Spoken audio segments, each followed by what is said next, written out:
Spotlight, the official podcast of GRAPPL. I'm Benno. I'm JP. I'm Gareth. And I'm Matty. And we're going back to London, lads. Probably the worst kept secret in GRAPPL history, outside of Connor's King of the Mountain choice for this month that we're going to get into in a little bit. But yes, it is true. Saturday, 24th of August, 2024. We're going to be right next door to the Copperbox. We're going to be back for professional podcasters doing a professional podcast live. I'll be excited, lads. Mate, fucking buzzing. Absolutely fucking buzzing. This is going to be tremendous. And when you said across the road from the Copperbox, not fucking lying. Not fucking lying. We mean it. This is Gareth's handiwork, Gareth. It's been a little bit in the making, hasn't it? The working behind the scenes, but we can officially announce it. Like JP says there, we literally could not be closer. Google Maps it, folks. Hackney Bridge, next door to the Copperbox, is not a lie on this beautiful promotional material that you've put together for us, Gareth. Absolutely not. And you're just looking around and just trying to find somewhere that's just going to be a good setup for us and just trying to just fit in. There you go. We've got the graphic there. There's Hackney Bridge. Literally. There's the Copperbox. Literally, no, you can probably piss from Hackney Bridge into the Copperbox from there. That's how close we are. Please don't try and do that. So I think whereas last time, obviously we were out and you just still a little bit away from Wembley, and we were, wanting to have a drink afterwards and things and just have a bit of a chat with people. But then everyone's stressing a bit, getting to Wembley and things, getting through, making sure you get your travel sorted and things. A bit more time on our hands here. I think we can be a little bit more relaxed after the show, have a couple of beers, and then just saunter over to the Rev Pro show, as hopefully everyone else will be doing with us there and enjoying a cracking show there as well. But yeah, just makes life a bit easier and a bit more of a relaxed day for us, lads.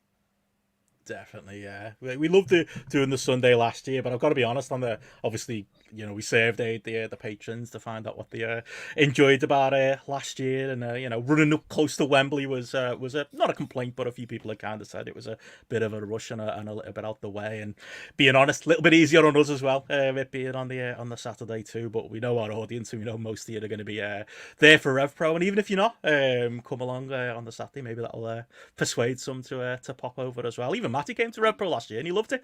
And he had the best time of anybody in the up in the balcony of that. That's Gen 7 Oku match, wasn't it? Sports entertainment. Scream yeah. But yeah, can't wait. There'll be beers on the go, won't there? We've kind of said as well. Will be time for Matty to get the old iPod out as well. We'll have plenty of time to hang around. But honestly, Gareth could not have done a better job. Is Hackney Bridge one of your old haunts, JP? Is it a place you're aware of? It wouldn't have existed, I don't think, when they did until they did the redevelopment. Hackney used to be like a kind of a bit of a shithole, but it looks incredible. From looking on the pictures on the inside of it as well, it's just got everything. You're there all under one roof, like a sort of pub version of Toys R Us, which will have a few podcasters in the corner of the room. Professional ones. Yeah. Professional ones doing a very professional podcast, and no doubt there'll be no sound and or technical issues involved in any way. I'm going to pull your mic out, JP, just for the pop. You muted JP was the second headline, wasn't it? We'll put that on the other material there at some point as well. But you've been there doing most of the talking with the venue, Gareth. We've got a few details we can share about it, as people can see on the main tab there. It is 1 o'clock doors for a 2 p.m. start. So the plan is to get everybody out in time for Rev Pro, for anybody who's heading to that show as well. But lots of us is basically what you're getting on the afternoon. Yeah, again, I think that was another bit of feedback, wasn't it, that we got last year, that people had, obviously great to kind of come along last year, but feeling like they wanted a bit more of us, really, kind of thing, when we were asking questions around length of time for the show and stuff like that. It was then, I think we were always worried about are we going to go too long or things like that, but it seems like people wanted more. So this time, obviously, with it just been the GRAPPL show this time around, we can obviously doors at 1, just having that full hour before the show starts, so we can have that drink, just kind of mingle, have a chat with people, catch up with people, a bit of Matty's wrestling playlist on the on there for an hour that I'll have been listening to on the drive down, wheelman him again on the morning. So it'll just be a continuation of whatever. I'll be on Roman Reigns' theme for the 19th time that day already by 1 o'clock. So I'll be ready for that. But then, yeah, just breaking it into just 2 o'clock live show. Hopefully that gives people plenty of time to get there, get to the show, even if they can't make it for doors. 45 minutes. Then for a first half. 45 minutes for a second half there, and then I think we've got the venue till about 4:30. So bit of time there that you can again just have a chat, have a few beers afterwards and things, and then in time for the Rev Pro show. But then obviously some different activities going on in the interval as well. There we go. The GRAPPL, we're allowed to say it. We're not going to get copyright stricken. GRAPPL raffle. Is that I think the GCP raffle? I don't know. I think it's back. Andy said put graps and claps. Good. Okay, we're official. Just making sure we're not going to get a dinged here. But yeah, Andy's his brainchild is going to be the raffle at the halfway point as well. But genuine highlight the last ones. It's just been meeting everybody, hasn't it, and being around on the day. 100%. So it's going to be nice to be able to get a few pints in as well, JP. Yeah, it's going to be absolutely brilliant. It was phenomenal meeting everyone. And it was like, the fact that people had made that effort to go in, it's just going to be nice being able to know that, okay, we don't we haven't got the all-in show to rush across to, literally across the road. Like, that is just incredible. It's, yeah, I'm absolutely buzzing, looking forward to meeting everyone. So, yeah. Can't wait, yeah. So, yeah, a few people... Oh, go on. I was just going to say, I think, yeah, it's the same for me as well, because like, I think last year was a bit of a haze, wasn't it, kind of thing, that it was sort of like, you got there and you're setting up and you're grabbing a drink kind of thing, and whirlwind, and then you're like excited and you're nervous and things like that. So then it wasn't until we were off stage that you felt a bit kind of like, and then it was time to go, sort of thing. So I felt like I had like lots of 1-minute conversations with people, whereas it would be good just to have a bit more time either side to just have proper conversations with more and more people, really, that when everybody's there in one room. So we've got all that time. We've got Rev Pro, and then the evening afterwards, obviously we're right there, all them bars that we went to last time and things. So we've got to go back to Grow, Benno. Yeah. 100%. Well, this is like going, because Hackney Bridge is one of the places I'm walking past, going to the Copperbox, and it looks amazing in there. Like, they've got loads of little venues within like the one complex. But yeah, to answer a few of the questions, I'm not sure on food, but there's definitely a bar. We can 100% confirm that, but I think they do food in the general vicinity. Don't hold me to that. But we'll probably open up something maybe on the Discord for questions and answers, Gareth. But yeah, there'll definitely be beer, and hopefully we're gonna vet it. It'll be good beer too, I reckon. Yeah, I think it's. I think as far as I'm aware, I think it's one of those where there's different food stands kind of thing in there. Yeah, stalls type only. It's a Baltic market, Matty, but in London. Those we need. What more do people want? I was going to say, if not, there's loads of scran, isn't there, around there that you can just grab. Bring sandwiches. We're not bothered now. You bring a packed lunch. We'll let everyone in.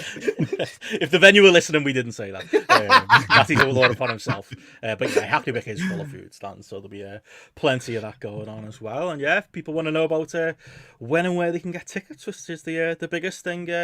Gareth, you've knocked up a lovely little graphic to show people exactly when and for who the sales are going to go on through this week into next. Yeah, well, so tickets will go on sale this week, and then what we've done is just put a pre-sale on, starting on tomorrow, that's Wednesday the 5th of June, at 8 p.m, and that's open to people who bought a ticket last year. I think one of the things that we thought was we were just so overwhelmed with how many tickets got sold last year, and it was like the support was just magnificent. So just going to send an email out with a specific link there to anyone who bought last year, to just give your first stab at that again at the £10 price point there. Leave that open for 48 hours, and then on Friday open it up again to give a bit of reward to patrons and YouTube members as well. Just been able to get it again at the discounted price of $12.50 there with that, and that's been another 48-hour pre-sale period as well before we stick them on general sale on the Sunday the 8th, on Sunday the 9th at 8 p.m. as well. And I think one of the things obviously last year was we sold out, didn't we, in like less than 48 hours. And, you know, I think there was a lot of people there that, you know, were a bit obviously disappointed to miss out and not be able to go. So I think something that we just wanted to do is just make sure that we still kept that tight time period there for people who supported us last year and who support us through the Patreon and things like that, just to make sure that people who are, you know, closely engaged and things like that get the chance to buy them tickets and make sure that they can come along. But again, one of the big feedback in the survey was just around the size of the venue and things like that. So that's another reason why I tried to make it a bit bigger. So there are going to be more tickets on sale, not a ton more, you know, if I'm brutally honest, than what we had last time. But I think we just tried to just make sure that we've just got that more space that people can just move around a bit easier and just make sure that people have got a bit more breathing space and things like that. So hopefully that side of things is a better experience for people as well, really. So that's the professional podcasting. That's what we do. That's what we do. Yeah, it was fun last year, but like I know there were a few people who were like kind of round the bend, like leaning over where like Martin was and stuff like that, trying to see, which just talks about how blessed we were with how many people wants to come. So yeah, this year we can obviously hold a few more than that, and obviously it'd be good to be able to make everybody comfortable as well. But like I say, that general sale will be going until the tickets are gone, and yeah, we'll see how many we've got left after Sunday this week. But yeah, try to take care of everybody. But yeah, like I say, it'll be like you said there, Gareth, there'll be an email coming out to anybody who came last year, and patrons and YouTube members. Stay tuned this week as well, and everybody else just keep an eye on the GRAPPL Twitter and Big Cartel, Gareth, for the weekend. Yeah, that's it. I'll be putting it on the on the Big Cartel page as we did last year. So yeah, there'll be an email link going out to people who bought tickets last year tomorrow, so be able to use that from the Patreon standpoint on Friday. Obviously, that, you know, that'll be going in the patrons only chat on the Friday. It'll be going obviously on the Patreon page and things like that. And then just, you know, if we get to the point where there's still, you know, general available on a Sunday, then just putting that link out, just pretty much like Benno says, until they're gone, really, sort of thing. So yeah, definitely. Hopefully that all sounds good to people, and yeah, just fingers crossed we get the level of support that we did last year, because that was just fucking brilliant. Well, biggest thing for me, I've got to say, Matty, is going to be, and JP did allude to it, if anybody saw the docs. We've been very good at keeping this secret. The Google doc there, we said we might, you know, reveal the location of a certain bet forfeit, I reckon, Matty. I feel like the live stage would be the perfect place to do it, you know? I mean, unless Gabe Stevenson becomes an NFL pro by August 24th, you know. When he wins main event to Super Bowl, that's what it is, isn't it? All right, I'll forfeit next year if that happens. So we'll have to come up with something up with JP. Yeah, for Matty. Yeah. What can it be? What can we make him do in front of our audience? I can't wait. That's what I'm excited for. I bet you are.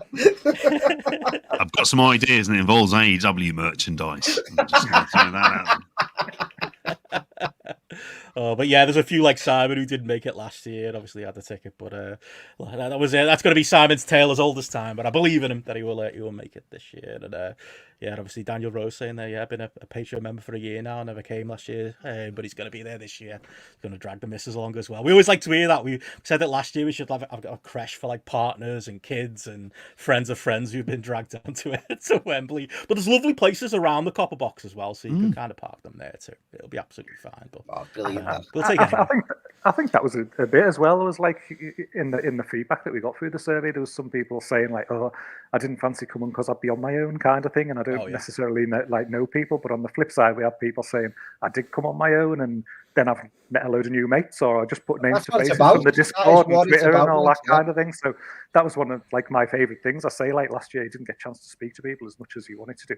It's just awesome, just like looking out and just seeing like everybody just kind of who you knew hadn't come together, just mingling and just having a crack about wrestling and just kind of just going along with it all. Like that, I think it's my favorite thing, is just that little kind of community that's like there, just been built through GRAPPL. Like it's boss. So yeah, don't be shy if you think you're on your Todd kind of thing and you're going to Rev Pro. Get yourself along, and you'll probably meet a few of your mates as well. Love it. that anybody would want to come and see us in the first place. So don't take it for granted that anyone's going to come again. So we hope we see a lot of names and faces from last year, as well as some new names and faces as well. But that's enough plugging of the live show. One last quick cheeky plug before we let you two go. It is the start of a new month. It is June. There's plenty going on in the JP. I don't know if you've had the chance to listen to our month gone from the weekend. Still, I would say one of the greatest names podcasts we've ever done. It's brilliant. Thank you. I've been blanking this credit. Was it you? Okay, it was me. I take it back. It's shit name. Dwayne did it better, and I can't wait for the Rock's documentary set. That's what I recommend that name. No, but it was great to go back. Well, not if we ask. Well, not giving out two spoilers away, but one of us. Well, I'd say one of us was pretty harsh on it, and the other two were okay and seemed positives in it. One of us was honest.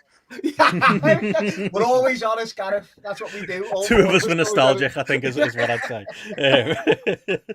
The nostalgia got busted a little bit, I will say, as a spoiler, because I've got a fond memory of those, that final. I feel like we did the wrong month, Matt. We should have done a month gone. We should have done month almost gone. Month before was probably the good stuff. Probably didn't have Dusty in his ass and Ric Flair and all of that. But yeah, there was fun stuff, though. AJ Styles, Cruiserweight division, Steiner and Booker T. Cruiserweight tag belts, all types of stuff. I know you've got fond memories of, JP. Oh, mate, it's the period of time that I'm in some ways I think that I dodge a bullet because it's WCW, late WCW, and the Halloween Havoc stuff just scarred me from before for this. But I was enjoying listening to it, but then it was hearing you guys talk about it as well at the same time, and just sort of Jesus Christ, realizing the toll that this could end up taking on you as well. But yeah, there was some decent stuff there, wasn't there, towards the end. So I have started listening to it, but I haven't listened to it the whole way through. But that's definitely looking forward to that one, because it's always great when you three get to do some shows together. So it's brilliant. Well, it's a big beefy fucker of a podcast, and it won't be the only game. Big beefy fucker we're doing this one, JP. What else we got coming up in June? Mate, it is a beefy fucker of a month when it comes to content from us on here. Yeah, it's got more beef in it than a packet of Monster Munch on fucking steroids. It's got all of that stuff on there.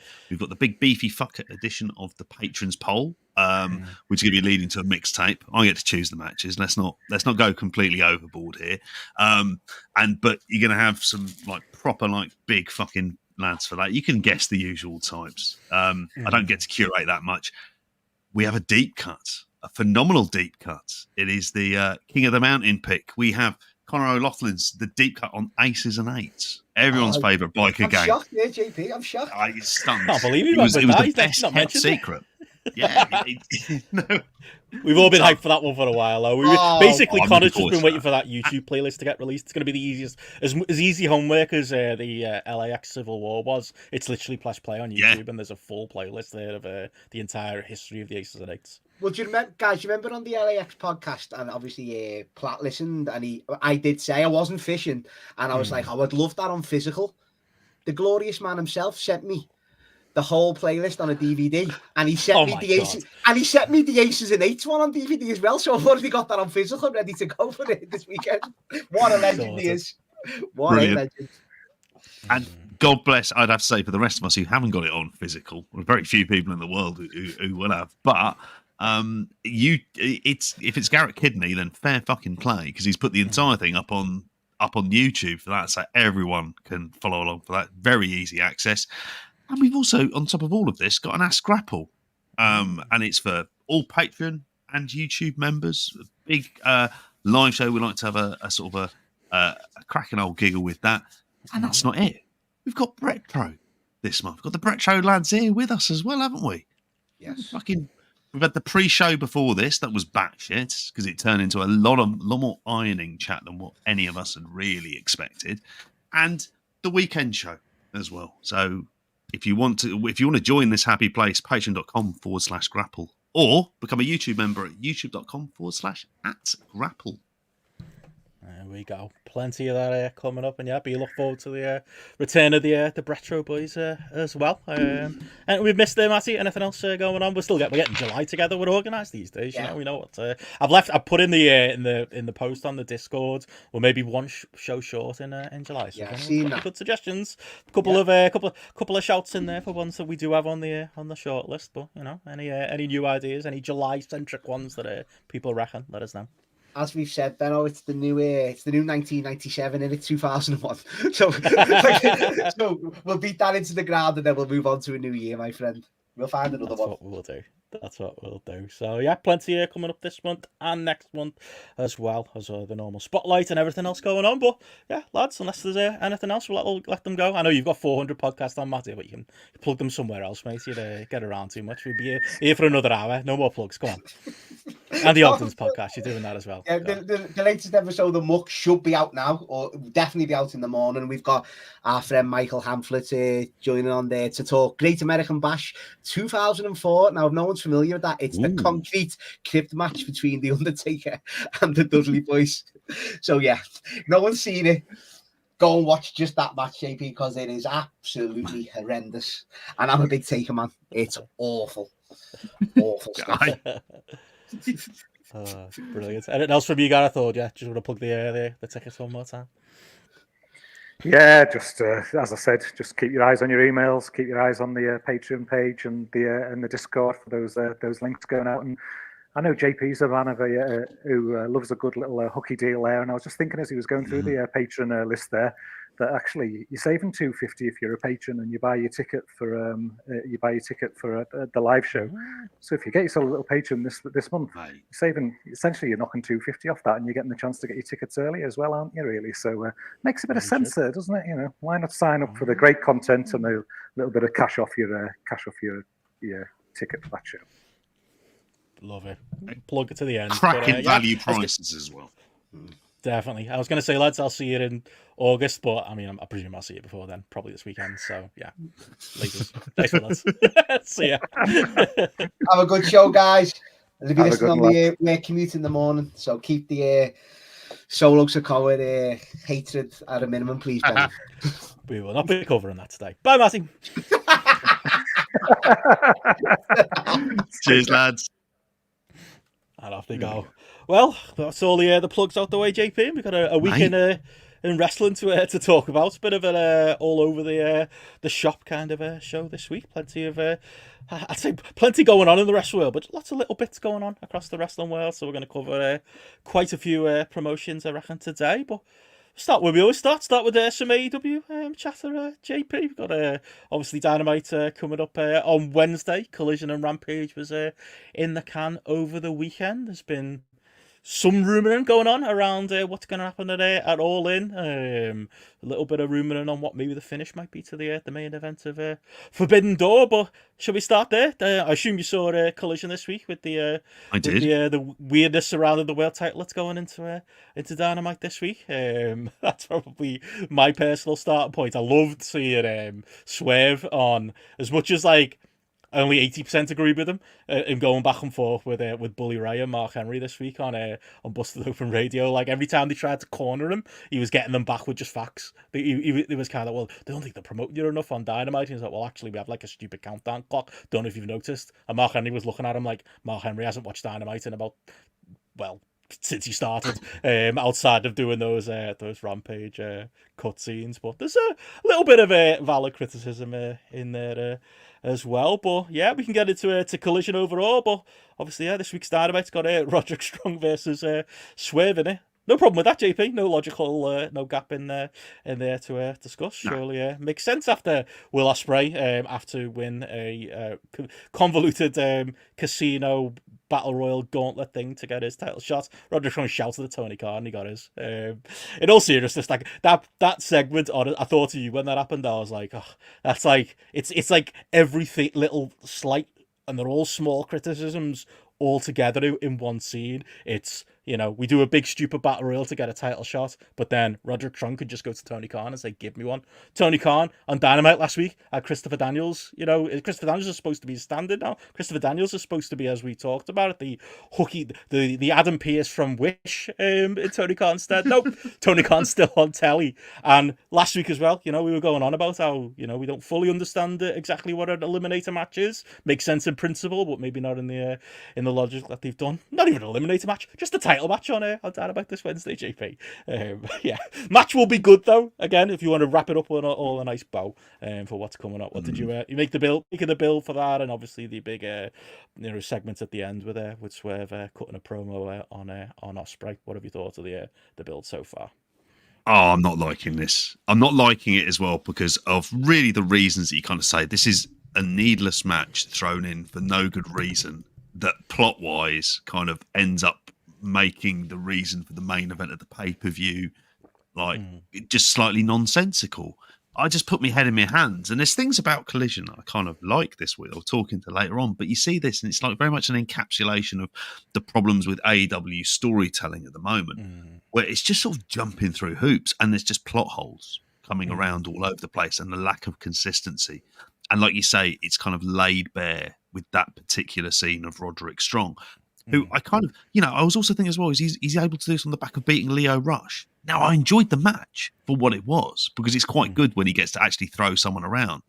But fucking hell, why has he got a world title match on the back of that, considering he's just like lost his title and stuff? It's bollocks. It's backed him into a corner, and that he's gone on Twitter and said that he's actually the number 2 ranked wrestler in AEW. And it's like, okay, one, maybe that say matters. That in your promo, and 2, who's the number 1 then? In fact, where are the rankings? Like, I'm not a big rankings guy. It comes a lot.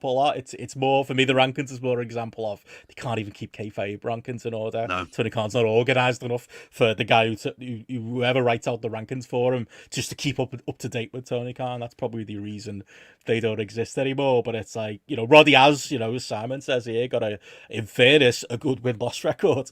But at the same time, it still makes no sense because 1, that's not been explained on TV, and 2, he didn't get the title shot because of the record. He got the title shot because he shouted at Tony Khan because he's got a bad neck. And it's like, people want to bring up and again, the match is going to be good.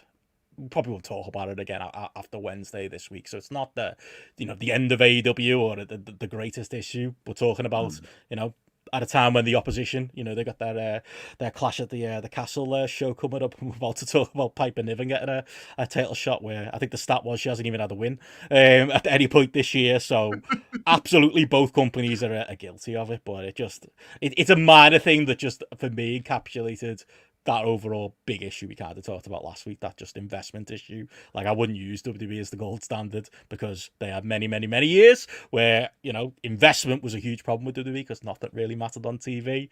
This just adds to kind of that list of, Ospreay went through all that, and it doesn't really matter anyway, does it? Because you can just get a title shot through backdoor on your way to Tony Khan. Just little things that could be, you know, tightened up and fixed around the edges. And I swear to you, there is, in some alternate universe, a pro wrestling company that manages to do worked rankings and stuff like that, and does it really well, and it works, and it tells you stories, and it kind of makes sense for why somebody would end up getting a title shot, and they can work that in by going, oh, well, you were injured at this point in time, so the number 4 guy had a shot, and then they ended up winning the title. Like, there's a way you could do. I swear to you, it does exist. We're never going to see it with this company. And it did make me think, I thought they'd brought in people to sharpen up on the writing side, whether it's Jen Pepperman, whether it was Will Washington. I always got the impression that their kind of role was making sense of a lot of these things.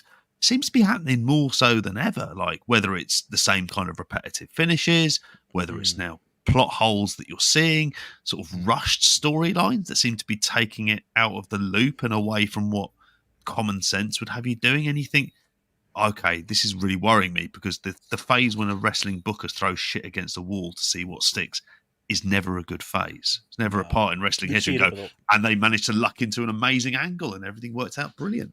Nah. Seen it with a lot of bookers over the years, and you know, Andy's right. You know, the Fed almost get a free pass for that type of thing. I almost feel like it got beaten out of people over the years of just stuff not mattering in WWE.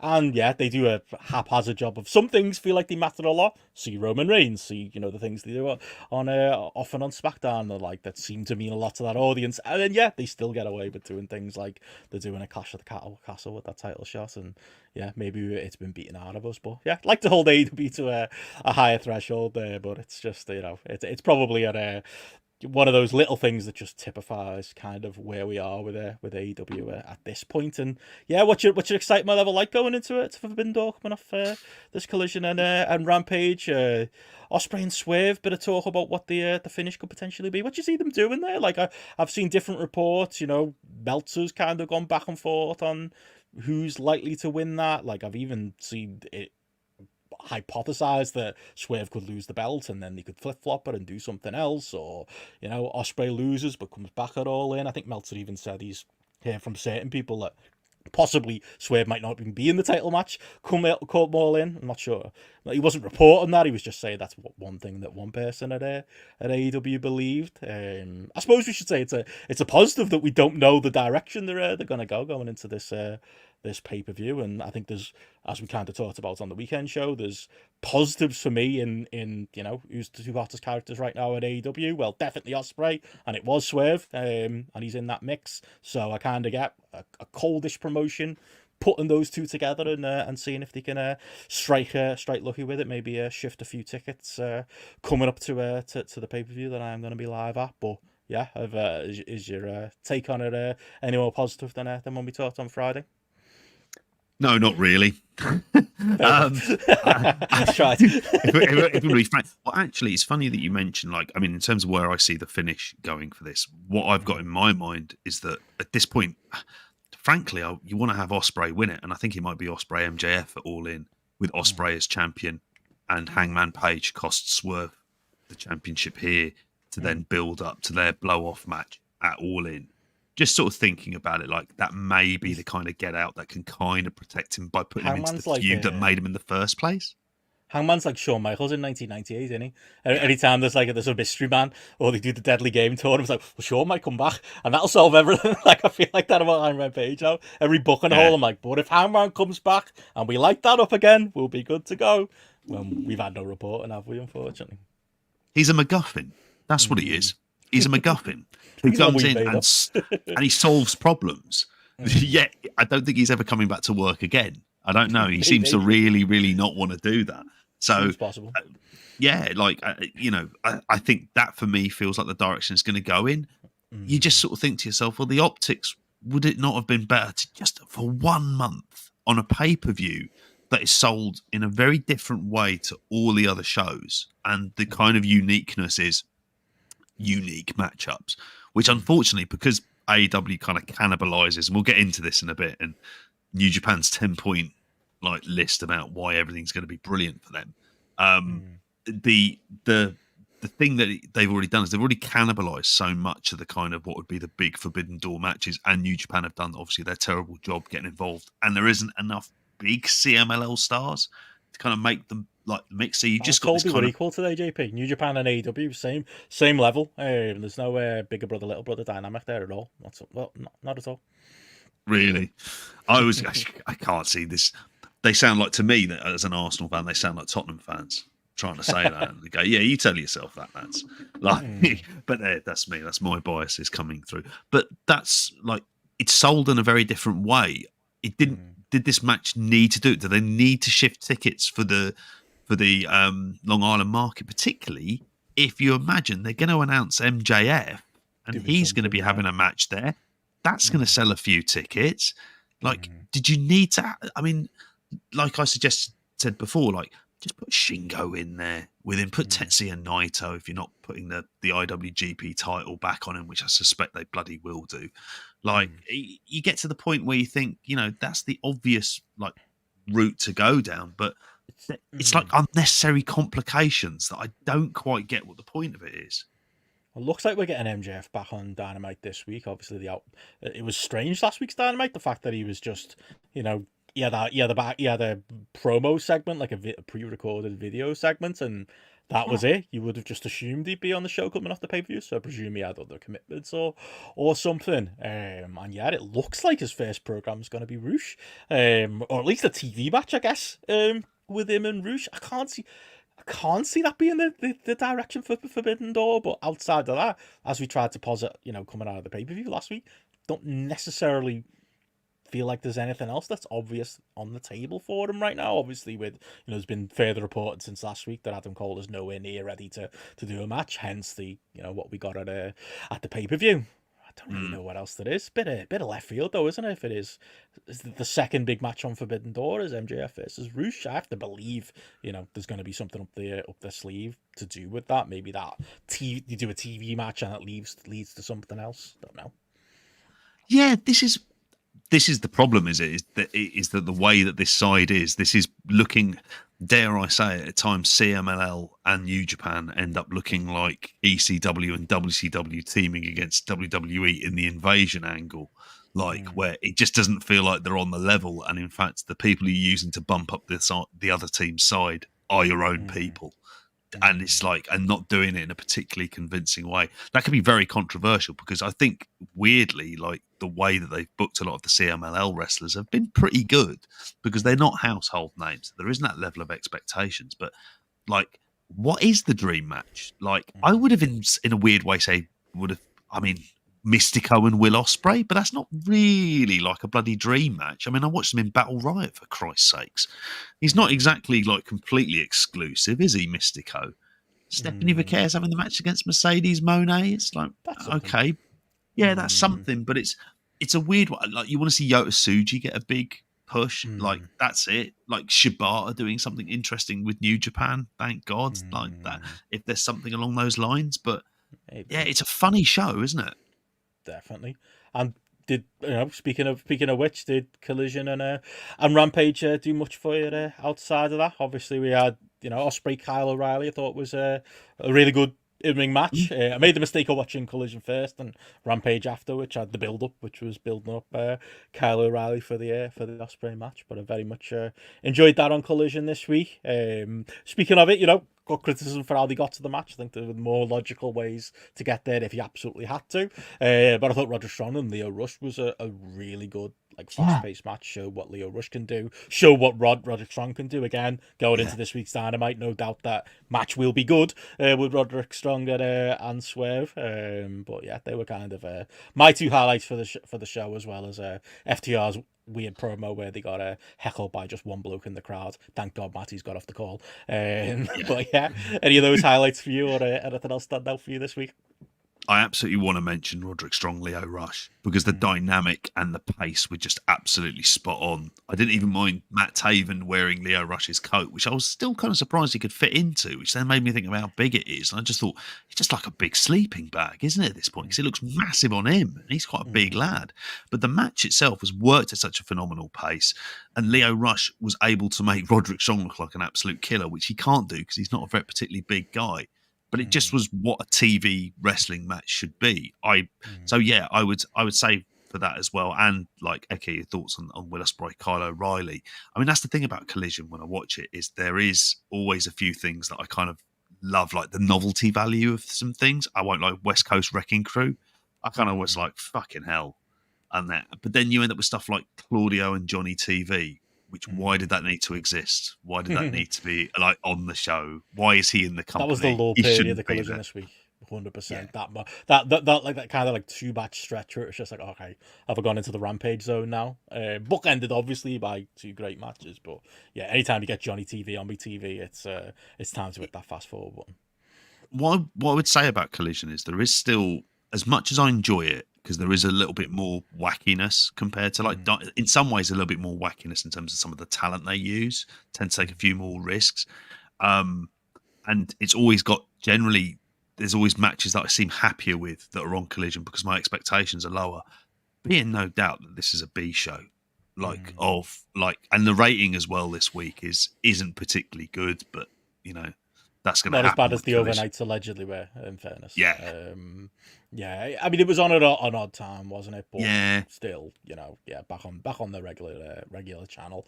I thought Collision this week felt a little bit more consequential, just purely through whether I like the way they got there or not. You know, them setting up the match for Dynamite, so it felt like there was a bit more connective tissue there to get to the Roddy and Swerve match. I like that Ospreay was in the main event because he's kind of the hottest thing in the company right now, and still felt big time, even in front of that reduced crowd that you get a Collision. And again, I just like the way, I think Swerve said in his interview with Busted Open, as well as defending his booking, although crucially admitting that he wasn't super happy with the first Dynamite after he won the title, which is a very obvious thing that people like us pointed out. He did say that promo he cut was his idea, and he literally recorded it in his house the day before Collision and sent it to them and was like, put that on the show. So like, I like that. I like that you know, they're doing that and they're keeping him as feeling like a main character. I just think maybe there might be diminishing returns with doing that match, and in general doing, you know, too many matches with Swerve. But it did feel like it wasn't on an island this week as opposed to like shows of the past. But no, I'd echo your compliments. Same matches as you. I really enjoyed there. I enjoyed seeing the Workhorsemen, and just in general, hopefully JD does all good with the leg issue. But you know, he got a big reaction doing that moonsault off the top. Felt very speaking of you know, some beefy fuckers, felt very reminiscent of a couple of those with the pop he got for that. So that was enjoyable. Love seeing them back together. I'd like to see the tag division to get going again. Even if it's Shibata and Garcia, they feel like a team that have been kind of stitched together, but there's something there, you know, you could run with and do more with. There were definitely some positive signs on the show this week.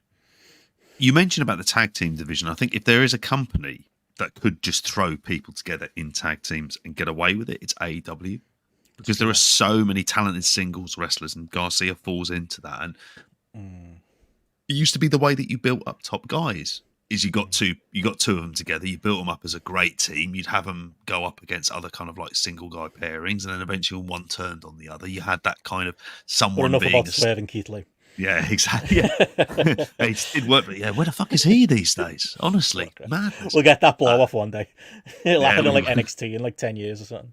Who knows? But it would give them some degree of focus, like by having them there. But instead, we got Garcia wanting the international title, and it's just like, well, where's that fitting into the bloody mix with all of this stuff? So I can't. No, he said in his promo you need to climb the rankings because that's how it works in AEW. You can't just ask for title shot. Anyway, I'll get off that. But he did actually say that in the exact segment that followed the Roderick Strong thing. But fine, that's all right. He should work his way up, and that should be part of his character. He should have a mission statement, so I'll take it. Yeah. But yeah, anything else on the TV this week, or going into next week? There's nothing else for me, but I must confess, Rampage felt like a step too far for me, and I thought, do I really need to see Takeshita versus Penta like in an eliminator match, because that is very much the word of the month. So no, that would have been if Penta 5 years ago versus Takeshita. I'd be like, dream match. I'd go watch that in like a Fight Club Pro or something like that. But not today. Not today. No. You didn't miss anything there. But yeah, outside that, obviously, yeah, we do have Dynamite coming up, and the biggest thing on Dynamite this week is, of course, the Swerve and Roddy match there. Not much else announced at time of recording. I imagine we'll get more over the next couple of days from Tony Khan as I stall waiting for 411 to load up. Mariah Mavis. I'm really sorry. I'm really sorry for putting out that link. They should be sorry. 411 should be sorry. They should be. I missed the days of 411 wrestling. Remember Inside Pulse? And when they did the big split and they had the two websites, I was a big Inside Pulse backer. I was on the forums and all kinds. I was sad when that one didn't go anywhere. Oh, mate, I was an online onslaught man back in the day. That's fucking feels ridiculously long ago. But there's a few news and notes coming out of AEW, not necessarily like kind of like massive things. So, for example, there's been a few more details behind MJF's return at Double or Nothing. You mentioned about him in there. That apparently plans were made like kind of well ahead of time in terms of when he was going to be. He's going to be coming back into there as well. I mean, you know, there is. They had heard Fightful that MJF that he didn't go undergo shoulder surgery, as he told some people in there, instead like wearing the brace in order to throw people off on there as well. Obviously, he signed a new contract and everything else in there. There is additional MJF themes prepared by Mikey Ruckus. We could have already heard 3 of them. They all sound the fucking same to me in there as well. And apparently there are significant creative plans for him to be involved in a top feud. Well, colour me fucking shocked, mate, because I thought he was going to be wrestling for the TNT title from now on. That was MJF's run at the top. It's like, you know, absolute bloody bloody madness on there as well. So yeah, it's going to be interesting to see what happens on Dynamite, where they position him into the mix. I'm predicting it'll be him versus Ospreay at bloody All In. Just so I don't know why. That seems like a weird fit as well. If Adam Cole's not available, anything's possible, but I hope not. I really hope not. I saw someone threaten that it could be Jericho and Ospreay doing a rematch from last year. Somebody said that on the Discord today. I was like, even Tony Khan can't be that nuts. I really hope Tony Khan isn't that nuts. Jesus. If I hear someone else with the TV time segments are getting good ratings, it's like, Jesus Christ, no. That nowhere near. Yeah, define good. Whatever good is has gone very, very wrong on here as well. Speaking in terms of someone else, moving on to in terms of Kenny Omega, following his I can never say this bloody word. Diverticulitis. There we go. I just remember it from when Brock had it. It was brained in my brain from those days. Yeah, it was a big story, wasn't it, in UFC? After the Cain Velasquez fight as well, when he lost on there as well. But yeah, by all accounts, there's been like kind of a he's had surgery on it. Unlike MJF in there, he was in New York on May 16th. He ended up seeing a load of fans, getting a few photos out of it as well. There's no creative plans for him in AEW there. Like we said, he wouldn't wrestle for 2025. Thought that was going to be broken the way he came out and actually sort of took like a bump. Yeah. That's what I can't get my head around on this. So it feels like, are they just doing another work? Like that's a pretty like, I don't know. It just reminds me of bloody Perry Saturn diving off like fucking like scaffolds and stuff like that in ECW with a broken leg. It's like they've done that with Brian a couple of times where it's been like, you're not fit enough to work a full match, but we'll do this silly gimmick with you. You can work a technical match. You can work an anarchy in the arena. Do you know what I mean? Like they seem to like work around some of these injuries in ways that are quite fair enough. If they think it's a risk worth taking, they will. Or this is all again another elaborate, not elaborate, but just an idea of a work and getting that story out there. But it doesn't feel like, I don't know. For Fightful to go along with stuff like that would be a bit mad in there as well. Speaking of, like, I suppose this falls into bare shits in woods territory for stories in there. Tony Khan's are something like, reasonably about getting something sorted. And he gives it, well, I'd love to have this happen, is sort of stock response. And it's Ricky Starks getting involved in AEW. He's not been on TV since March 30th on here. He has said himself, he doesn't know why this is the case on here. But when Tony Khan was interviewed by CBS's Sports Shaquille Majori, he said, I really like Ricky Starks a lot. Funny way of showing it. And then he mentioned about him and Big Bill forming a great team. It's like, could have done some more angles or kept him around as a team for a bit. Just throwing that out there in there as well. Culminating the last televised match of Sting in there. And he said it was a great mix and that he'd like to have him involved and back in AEW anytime. Well, it's almost like he needs to speak to Tony Khan about this, the guy who is the booker of AEW, to perhaps use it. And so Tony Khan, the CEO, might then get his wish being fulfilled. You nailed it there. It's Tony Khan answering the way, I suppose. It's a bit like the New Japan story we're going to talk about later when they say, do you think you're in an equal partnership with AEW? They're not going to go, nah, actually we're not. They bully us and steal all our wrestlers. They're going to go, oh no, we're great. We're New Japan. We're still brilliant.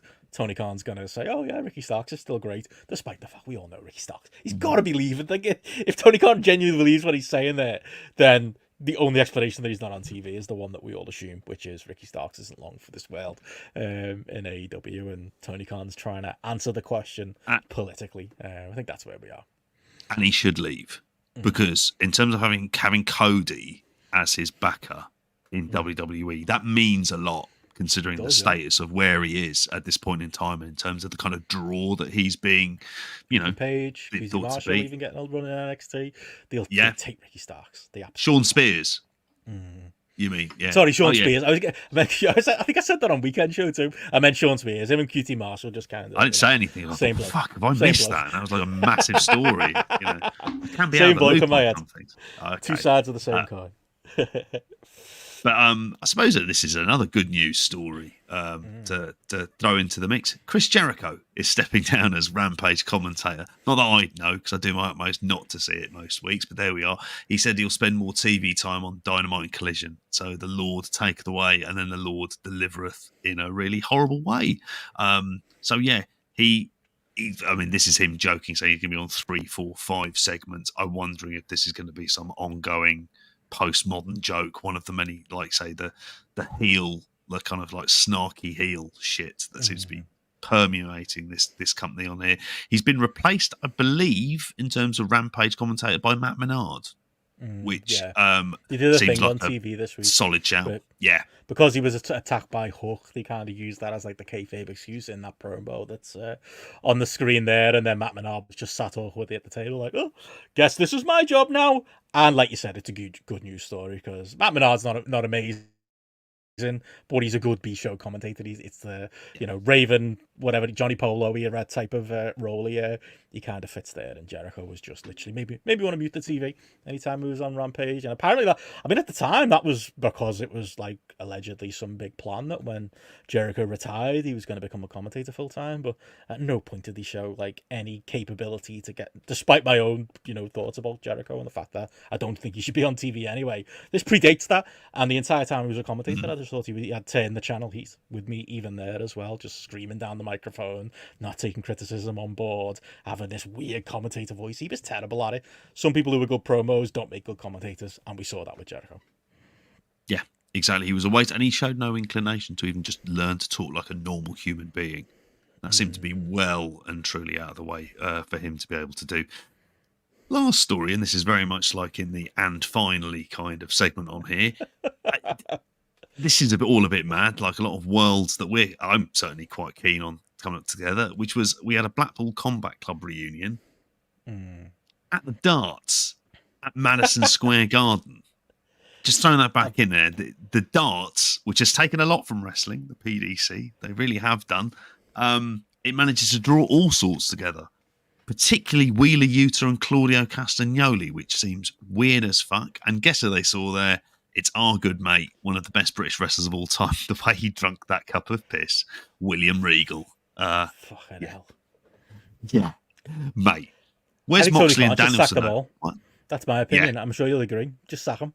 They're breaking kayfabe here, mate. William Regal's, isn't he supposed to be dead in AEW canon? Or remember when he did that? It just, what it reminded me of? One reminded me of the fact that the Blackpool Combat Club is still around, stinking it up as a stable. All the individual wrestlers, well, most of the individual wrestlers, great. Stable, I have always hated it, that weird shade of grey they're under, or just that cloud of grey they're under. Work rate Gallus, as a great man once said. But like, it just reminded me of, like, remember when, I've completely forgotten this, Regal turned on the Blackpool Combat Club to help MJF, and then he sent a letter like from beyond the grave, like this video of like, oh, I did this to all teach you a lesson. That was the final lesson before I went off to my home planet. That was the last time we saw him in a Blackpool Combat Club jersey, and there he is with the lads still. I won't want to see fucking sight of him if I was anybody who worked for AEW. Can't he? Oh fuck. Mate, I know.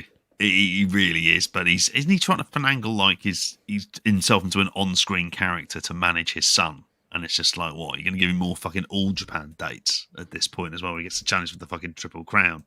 Mad bastard. And also as well, yeah, exactly. Like, there would have been a point in time, like, I mean, God, did Iron Sheik and Hacksaw Duggan not have that spliff in the car for nothing? Like, God, we've ruined kayfabe, haven't we, with this kind of shit going on as well? But they're not the only people who love like that as well. Like Luke Littler was. But still bizarre, that isn't it? That Luke Littler's doing like this WWE PR tour. Like if they don't get him a Clash at the Castle, then they're missing a trick, aren't they? Oh, mate, they absolutely have to. There's no reason, and he's fucking good. Like that's the thing about him as well. He visited the headquarters there, which obviously he had been loving to do on there, and then he came out to Cody Rhodes' theme when it was at bloody what do you call it at oh fuck, what's the name of it? It came out to that. It's absolute fucking mental. Like I'm like, he's embracing it. He's going to get his free Mania tickets, which is that's the game that Luke's playing. Fair play, lad. Go for it all the way. Rinse these bastards for everything it's worth. You'll get front. So look at Rooney. He's forever taking the kids to the fucking wrestling, isn't he? Yeah, and he's beginning to look like he should have an All Japan run at this stage, isn't he? As well. Did you see Joe sent me I think something today? Have you seen what's that fucking shit Sky panel show called with fucking what's it called? The one with like Freddie Flint. The sports one.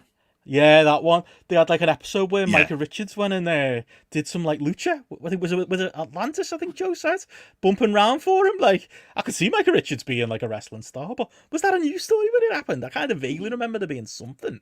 It feels a bit like I said to Joe. It's like that time when Freddie Flintoff himself did the lucha on his documentary show, but apparently he was doing shows and all kinds. Micah Richards could be the next big thing. They do this. It was him. It was Jill Scott. It was Jamie Redknapp. And I can't remember the name of the comedian who does loads of chat. Mo Gilligan. That's it. And yeah, and but to be honest with you, it's like a trope of any show when they go to Mexico City. Oh, we'll just learn to do some lucha libre, and it's just like, yep. And the CMLL lads, they'll happily take a payday, preferably cash in hand as well. I'd hope so. But like they'll like that. It's like a trope of TV at this stage. So Yeah. like yeah. But Micah Richards, like, my God, if you could get him involved, like, just imagine if he came Bit of out. charisma too, you know. Oh, Bit of yeah. size, bit of charisma. Always liked him. Good lad. Yeah, exactly. If he stops, like, I don't know, Ethan Allen from, like, ruining a Luke Jacobs Rev Pro title defense, I think then we'll be like, imagine the coverage that'll get. That's going to be our new one. When we were bombarding Rev Pro trying to get book that Wesley off Gladiators the week he won it. Now we'll be bombarding them. Just book Mika / Mike. I used to always say Micah Richards. Mika Richards. I think that's like Dido Dido, mate. Yeah. I should get that right. He's get him on the Copperbox maybe. Get him on our live show. He could come in the afternoon. You know, we'll chat to him. He's got experience. You know, on stage Well with a up for it. microphone. Used to like the Match of the Day top 10. That's a podcast. You know, all works. You want to listen to his stories of being in that Olympic village as well, around where we're going to be as well. He had some stories. Oh, that'll be You know worth it what on I its own. 1,000,000%. Oh, great stuff. Well, anyway, yeah, that's what's going on. And to add to Simon, yes, William Regal did die on the way back to his home planet as he was a grass. Great line. Well, on that note, speaking of WWE, we should move on to WWE news matters. Like I say, we do have some TNA to talk, some New Japan to talk, some All Japan even to talk, a bit of documentary corner, all kinds going on around the Western world. Even MLW, where I'm told it doesn't stop. JP will be stopping Never, over mate. there in a bit as well, and even Rev Pro too. I watched a bit of that tonight. But yeah, we do need to talk about the news coming out of WWE, and there is, of course, only ever one place to start when it comes to WWE, and that is the Vince McMahon ongoing story. And for those who missed it, we did cover a lot of the headlines from the tail end of last week on Vince McMahon and everything kind of ongoing with the case. Will he go to jail? Fingers crossed. But if you want to hear our thoughts on that, there is a free YouTube video up that I've put on the GRAPPL YouTube. But we did get a bit more detail on Missy Hyatt's claims, where she said she'd contacted Janelle Grant's legal team over an incident with Vince McMahon himself in 1987. And yeah, she'd been done a couple of interviews. I heard John Pollock talk about this, one with WSI and one with Cafe de Renee, which is the Renee Dupree podcast, talking about Vince McMahon attempting to kiss her in a hotel room in 1987. Apparently she was brought in 87 for a series of segments they called Missy's Manor. Not something I necessarily have fond memories of, but they apparently filmed them at various tapings. I don't know if you know much on that, JP, but never made it to television. And there was obviously talk about the time about the segments not being particularly good, but yeah, Missy Hyatt talked after taping some of those in Vegas, going out with Vince McMahon and a large group of people, and she's actually apparently already talked about some of this detail in her 2001 book, at least about the night out. It said itself, saying that she had to push Vince out of a hotel room as he was trying to stick his tongue in her mouth, in the words of Missy Hyatt, who was of course at the time engaged to Eddie Gilbert, who she did marry later on that year. Apparently in a book, yeah, Missy just talked about the night out, but didn't mention the incident until these interviews here. But yeah, any thoughts on that, JP? Yeah, apparently she's brought in to be a featherette.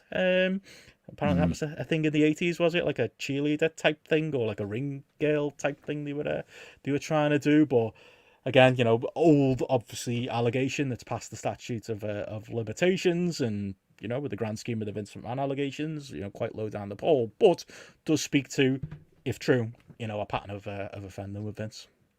That's it. And that's what it does, is it expands on this pattern of behaviour that isn't the thing that because a lot of the Vince McMahon case when it comes to Janelle Grant is about her being a kind of like angry, spurned girlfriend and the rest of it. This makes it easier, particularly for a federal case of just, and this is where you get the kind of like, this is more for the media battle of just the reminder of, no, he's done this to everyone. And the fact that he did this to Missy Hyatt, like it's not like we're surprised, like hearing this doesn't feel like it's a shocking story at all. In fact, like the story of Missy Hyatt in WWF at that point in time is more of like from a historical perspective, like, oh my God, she was there because she would always be that part of that, like so synonymous with WCW in the late 80s, early 90s that it's kind of like strange for that. But it just speaks to what Vince is like. This is who he is, and you believe him when he's like that. We watched obviously, we plugged it earlier. We watched some of the nitros, like that last month worth of nitros. The last thing I expected to be feeling uncomfortable at was Vince McMahon content. I'd just forgotten that the last nitro, when they do the Summer Class with WWF, half of like the really dodgy angles he was doing with Trish Stratus is on that show. And there's a couple of pre-tapes that are just like, fucking hell. Like, again, as Janelle Grant's side will constantly say, the Vince McMahon that we're describing was shown on TV at times, and obviously fiction, but lines were clearly blurred. That just, I'd forgotten about that on the last night show, and that's again a minor example, but there's probably a million more serious ones I bet that are going to come out over the next while or so. But we haven't heard any more, have we, on anything going on? Obviously, like I said earlier, we talked on the weekend, Joe Janelle Grant's side, kind of being willing to pause their legal action with the expectation that there's going to be federal action coming, but obviously maybe the feds' attention has been elsewhere over the last week, JP. Yeah, exactly. They're too busy, like kind of doing the Donald Trump stuff, haven't they? For this Someone one, should chuck a milkshake on that cunt. How about that? Yeah. Oh God. Well, if you believe that was a shoot or was it a work, I don't know. It was a work. Everything that seems to be coming out, but then do you know what? In the era of deepfake, it feels like we're living in the hell of what is real and what isn't as well. And I don't like Twitter this. in general. I logged onto Twitter and I saw pictures of the girl that allegedly doused Farage with him, and I was like, I think they're real, but I can't believe my eyes, because I can't believe Twitter either, because it's Twitter showing me it. Like, I'll notice that on the GRAPPL account a lot, because none of us use it for personal use. You get loads of recommendations of really weird, extreme right wing type stuff. Unless me, you, or Gareth are following stuff on that account that we shouldn't be. Like, it's just it's geared that way, isn't it? You get so much fucking nonsense from both sides. It is, and you don't know what to believe with a lot of this stuff. I mean, but one thing I would say to bring about it, like in terms of believing this story with Vince, I think that's the thing about this is that this Missy Hyatt story, then like if he's doing it at that point in time, not long after Rita Chatterton, we're talking 30 years ago, 30 years at least of this kind of behaviour that is going on. And I think this is the thing that we're going to start to see when the federal case comes in, is that people are going to feel bold enough to speak about it. Because why would Missy Hyatt not have mentioned this before? She wasn't in a position of power in wrestling, and Vince McMahon very much was. So like the power dynamic would have been the preventer, and the legal fees and everything else, that you couldn't put any kind of like litigation up there. Different case now.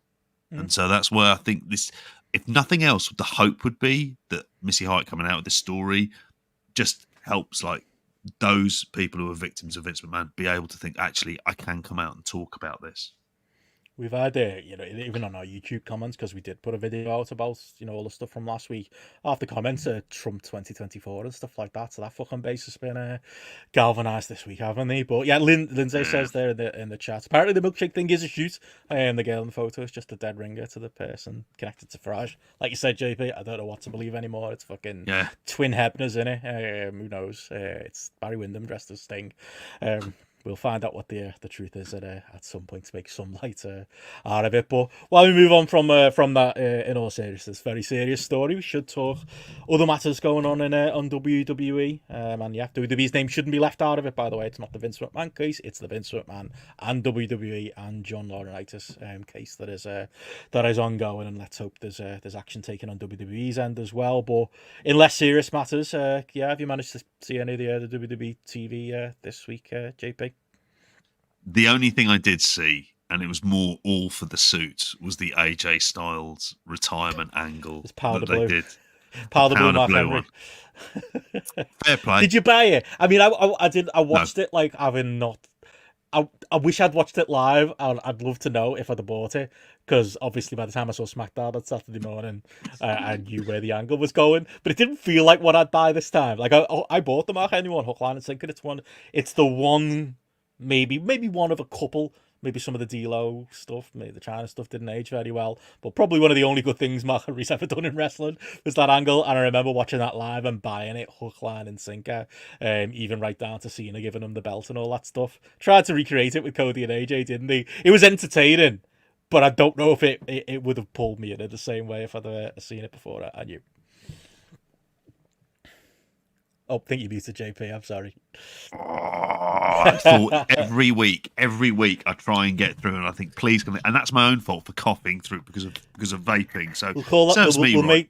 We'll name the pre-show to the live show in August. You muted JP. We'll make some money. Get some t-shirts printed. We'll make something out of that, mate. I just won't talk. I think I'll just mime words the entire way. But I think like the problem is with it is it's too much of an in-joke, which works for that audience. And I think it's a silly enough angle. Like, if AJ Styles was going to retire and it was going to be a real thing, there would be a long, protracted build-up for this as well. What I couldn't understand is, like, why weren't you doing this before he had the match with him? Just saying. Could have done it then. It would have come a lot more out of the blue. But we've already had him, like, kind of turn heel and everything else. This would have been felt like a great way to introduce him back from coming back in. Maybe that's just me of just saying, do you know what? It'd be a really interesting angle to have him. We've not seen him around very much, and he's going to be retiring, and then have him do this, and then he could have worn the suit. It's almost like they just should have reversed the two things around. That was the thing that kind of weirded me out. As soon as I saw the suit, I was just like, it's a funny joke. And like you, it's one of the few angles in that era of WWE that I've got any kind of time for. But it was fucking good. From start to finish, the music, the verbiage, Mark Henry's acting. Never showed it another day in his life and his career, but that day, Mark Henry was an all-timer. AJ was good though, and the Good Brothers were pretty good, and Cody was good at. I mean, I've said this since he came in. I was surprised it took a while to be able to catch on that Cody's just being Cena in a lot of aspects of his character, but I would argue a more effective one as a babyface, maybe, without being obviously the effective draw that quite Cena is yet. But there's definitely something to that comparison. But yeah, it was entertaining. Elsewhere, nothing else happened on SmackDown. You don't need to see it. When you got Matty on the Patreon trying to defend the Bloodline stuff by saying something along the lines of, well, it'll be good when The Rock gets back. It'll be good when Jacob Fatu comes in. Just skating around the fact that, as we all know, Solo Sikoa is shite and the Tongans also crap. Can't really carry this angle without them. I think he was trying to compliment Paul Heyman, but yeah, Paul Heyman does need to carry that story right now because the other lads aren't doing it. But yeah, that'll probably come good. But outside of that, not much else on SmackDown. Raw, on the other hand, if you think I can't be positive about WWE, I will be. Sheamus and I was going to say Kaiser, so say then. Ludwig Kaiser, I've just written Kaiser down on my notes, was fucking brilliant. Really good match on Raw. Okay. I say fucking brilliant in the scope of WWE. I'm not going out there going it was a 5-star match or anything like that. It was probably a 3.75, maybe a 4 at a push. Maybe with a couple of tweaks it had been a 4. So, I'll cool my jets a little bit in exposition on it, but really good TV match. Hard hitting, snug. Kaiser, I almost did it. Kaiser Soze again. Ludwig Kaiser looked like he wanted a real fight with Sheamus. Genuinely, his offense at the start of that match looked like it equal parts pissed off Sheamus and made him extremely happy because it was somebody could try and concuss. And I say that with all love because that's basically what Sheamus does. And they went out there and kicked shit out of each other. It was fucking boss. It had logic to it that, Gareth, if you're listening, watch it. Gareth will really like that match because it started with Ludwig taking Sheamus's leg out in the aisle, and then they built the match around it, made it a bit of a hard bastards match, and then it came into focus again at the finish and explained why Kaiser could get a bit of a cheap almost roll-up-esque win after taking Sheamus's leg out on the second rope and pinning him. Just a really good, solid TV match, the style of which you don't see enough of. I was going to say on WWE or on AEW, really. It was proper, like, hard bastards match. I don't know what it took with Sheamus. Disliked him his entire career. Maybe it's the fact that they've stopped bothering pushing him and he's stopped bothering going to the gym and he's just out there to have a laugh and have a quote-unquote banger. Don't know, something clicks with me right now with Sheamus. He had a good match with Gunther on TV, Call Yourself Surprised, a few weeks ago as well. Really good, honestly, worth watching if you're going to watch anything from modern Raw. If you can drown out the commentary and the setting and all of the other stuff. Very good. And it's interesting as well, like obviously getting ready for the big Bash in Berlin show that they're putting a bit of steam behind, like Ludwig Kaiser as well, who's very much been like succeeded everything that they've kind of wanted from him as well. Like obviously I can imagine he had a word with Gunther beforehand. Obviously I hope he never called him that, but just said, what do I do with this situation? And then Gunther's like, this is the match you have with him. If you do this, you'll be absolutely grand, and he'll love it, and he'll lay into it as well, and he'll get that kind of response. Simon saying here he thought Sheamus's sell-on was ropey and he lived before he got into the ring, and then he was fine. I mean, I guess to an extent, but I don't know. It kind of works for the hard bastard match, like we always say with UFC, wouldn't you? Why would you show your opponent your weakness? You would try and fight through it and fight back until it eventually caught him. I don't know, but I can see, if that's the type of selling you're into. I don't know, but yeah, I really liked it as a match. Outside of that, nothing else happened on Raw. It was Raw. Bron Breakker's looking good, I will say that, out of the 3 hours. There's something. I was starting to think there was nothing there. I'm starting to think there's something there again, and Ricochet did a good job putting him over. Yeah, is this Ricochet on the way out? Oh, 100%. Is it for this? Billy's on the phone to him, 100%. Honestly, that explains why Ospreay was going off about him the other week, wasn't he? In an interview saying, remember the Ricochet in Dragon Gate? Remember the Ricochet that we all loved? Well, it'd be great if he came to AEW. He's leaving. Oh, right. Over my head, the Kaiser Soze reference. I get you, so. I would love it if he started doing that as well. Just start holding his arm that way and wearing a little waistcoat. I went right over my head there. I remember going to see Usual Suspects the day it came out in central London, and I got shit-faced afterwards and tried to explain it to people in the pub, what this film was about, and it was just like, it made no sense. And it was just, you'll fucking love it. Cracking show. Cracking film, cracking villain. But yeah, we've got a few other sort of brief news and notes from WWE land, and the first thing to go to really is the Clash of the Castle card. So you've mentioned already the reason for this term, so we can get another AJ Styles Cody Rhodes match there as well. So that is going to be, I'm assuming, it can't be the main event. Surely to God, it won't be. But if you want to have a Cody Rhodes match on there, yeah, you can have him beat AJ Styles. It does speak to them a little bit, doesn't it? To them, like, I don't know, like doing it once in France was one thing, and they've done this angle, so they're gonna justify doing it. But like, how have they not got more ideas for Cody? And I completely reject Matty's logic on this. Well, this is what you wanted. No, I mean, I wanted Cody as champion, and then as a competent wrestling company, they should have a follow-up. They haven't really had much of a follow-up. Like, it has been a pretty B+ as far as like opponents go run, and doing AJ again feels like, yeah, kind of returning to that. I should say on the card as well, we got Sami Zayn, Chad Gable, and Bayley versus Piper Niven. Oh, and Damian Priest versus Drew McIntyre. I don't know if you saw it. Drew McIntyre was it WHQ he was today? Again, trolling CM Punk. Just makes me wonder whether Punk was going to show up at a Clash at the Castle. But yeah, apparently that's what we have. And yeah, it is, to your point, JP. Doesn't feel like a big time main event, and it doesn't feel like a big time program for Cody. I mean, I agree with Andy. He's built up enough, and he's bulletproof, and he's probably fine. But again, because you can get away with it doesn't mean you should, I suppose, would be my point.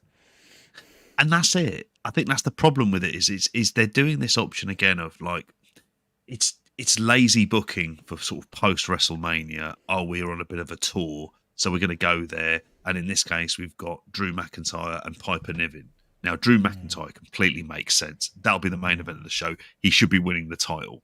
Like, just as simple as that. Like, and in some ways, just have the dissolution of bloody Judgment Day or whatever to give Damian Priest a bit of heat or whatever. But he'll be absolutely fine every week forever we need them to threaten breaking up and then not break up. That's a great story. Capital letters you can do. What do you make of the Dominic stuff they've been doing? I don't get it. What have I missed? He's being kissed against his will, basically, is the storyline right now. It's extremely strange and probably not like the best thing to be doing in a world where the real life things are going on. I don't know. Maybe I'm being oversensitive, considering the dynamics at play, and it's Liv Morgan and it's all a bit different. But it's a really strange angle to be running right now. I don't like these kind of angles. I mean, I wasn't keen on the one between Ruby Soho and Angelo Parker, and they're having a baby together. So, like, it should be the kind of thing you should be more have more predisposition for. Can't talk in there. So I saw this stuff. I saw these angles, and I was like, what? Like, fundamentally, what purpose does it ever serve? Like, where's it going to lead to? It's not going to lead to a match between them, is it? It's not going to have anything like that. So it seems like it's probably get over, like most stuff with Dominic does, in fairness. It's just a bit off. One angle I have been enjoying, I mentioned the card there, Sami Zayn and Chad Gable. Chad Gable's been really good TV. I didn't mention it when I talked Raw. That was another positive. They did the whole thing with is Otis finally going to Antazawa. Remember him? Remember when he retired fucking a decade ago? And one of them going to turn on Chad Gable. He did one of those great, like, oh, they're about to. And then, Sami Zayn bumped them by mistake. So Otis went after Sami instead. You can laugh at that and WWE can not be for you. Absolutely. Large swathes of it aren't always for me, but you can't argue with the reaction that segment got when they do the eventual turn. I imagine they're not going to bother doing it in Scotland. Those people haven't paid enough for those tickets, but when they do, I think it's going to be a massive reaction when Otis turns on Chad Gable. And think of the characters I'm talking about there: Otis and Chad Gable, and they've managed to get it over to the point. So yeah, it's that has actually been good TV. I can't explain Piper Niven getting a title shot. File it under same thing as the Roderick Strong thing like that. Yeah. At least give it a couple of TV wins before you do it. I know it's Scotland, so that's going to be the get out of jail clause, isn't it? But it's not really that much better than Tony Khan's get out of jail clause, which is look at the rankings I'm not publishing. Yeah, it's just very lazy doing that. And the thing is as well, she's good. So you could do something with her. It's not a difficult thing to be able to do. She should be in a much more sort of prominent position in there as well. And at the time of recording, as Chad Gable signed, I fully expect him to. He must be if they put him in the pay-per-view match. He must be. Because he's taking up too much TV time for him not to be. That'd be quite shocking. Again, we should say, if AEW did it, it'd be like, what are you fucking doing?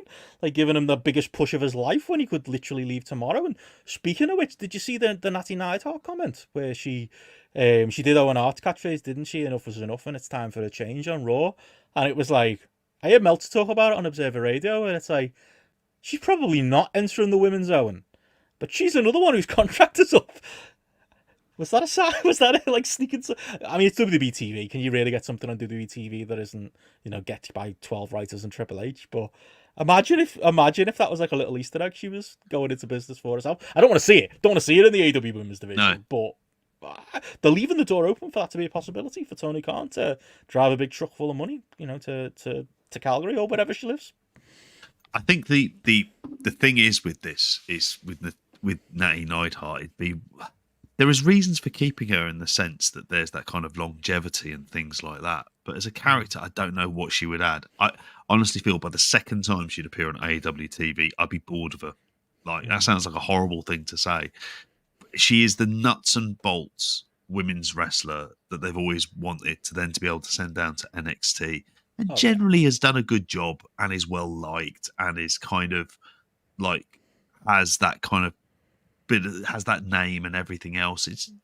It seems like needless to sort of run the risk of her having there. There's not what's she gonna do in AEW? She'd be completely lost in the shuffle straight away. Like be a definitely wouldn't pitch for it, but I just wouldn't rule out that Tony Khan would do it, I suppose, is all I'm saying. But yeah, outside of that, I mean, Simon says here, it's a WPR move, these contracts all expires, and I've seen Simon tweeting up a storm about that. I want to believe that. I know Sean Ross Sapp's been very strong and going, no, it's not. I could be completely wrong, but it does just feel like, not ineptitude, but just one side of TKO, not talking to the other. I mean, again, I suppose, if you want to put your conspiracy hat on, it does, take up some airtime out of the Vince and WWE story. Maybe it's that, but it feels to me more in line with what we've seen happen with UFC over the years. it's the thing, they're sort of beholden to the dividend. And I think they always look like what UFC does is if they can save money, they always think they've got them over a barrel. And I think the idea of, for so many wrestlers in WWE, and you're already hearing Andrade moaning back in WWE, and you go, that's pretty impressive, mate. No, I know. See Tony Khan's subtweet about that. That was brilliant. I didn't see that, no. He tweeted something. I don't know what show it was out of, but it was a GIF that said something like, I'm not such a bad boss after all, am I? When fucking Crocodile Tears Andrade is posting loving photos of his time in CMLL and AEW, New Japan and AEW. It's like, yeah, mate, yeah, you had a great time in AEW, very clear.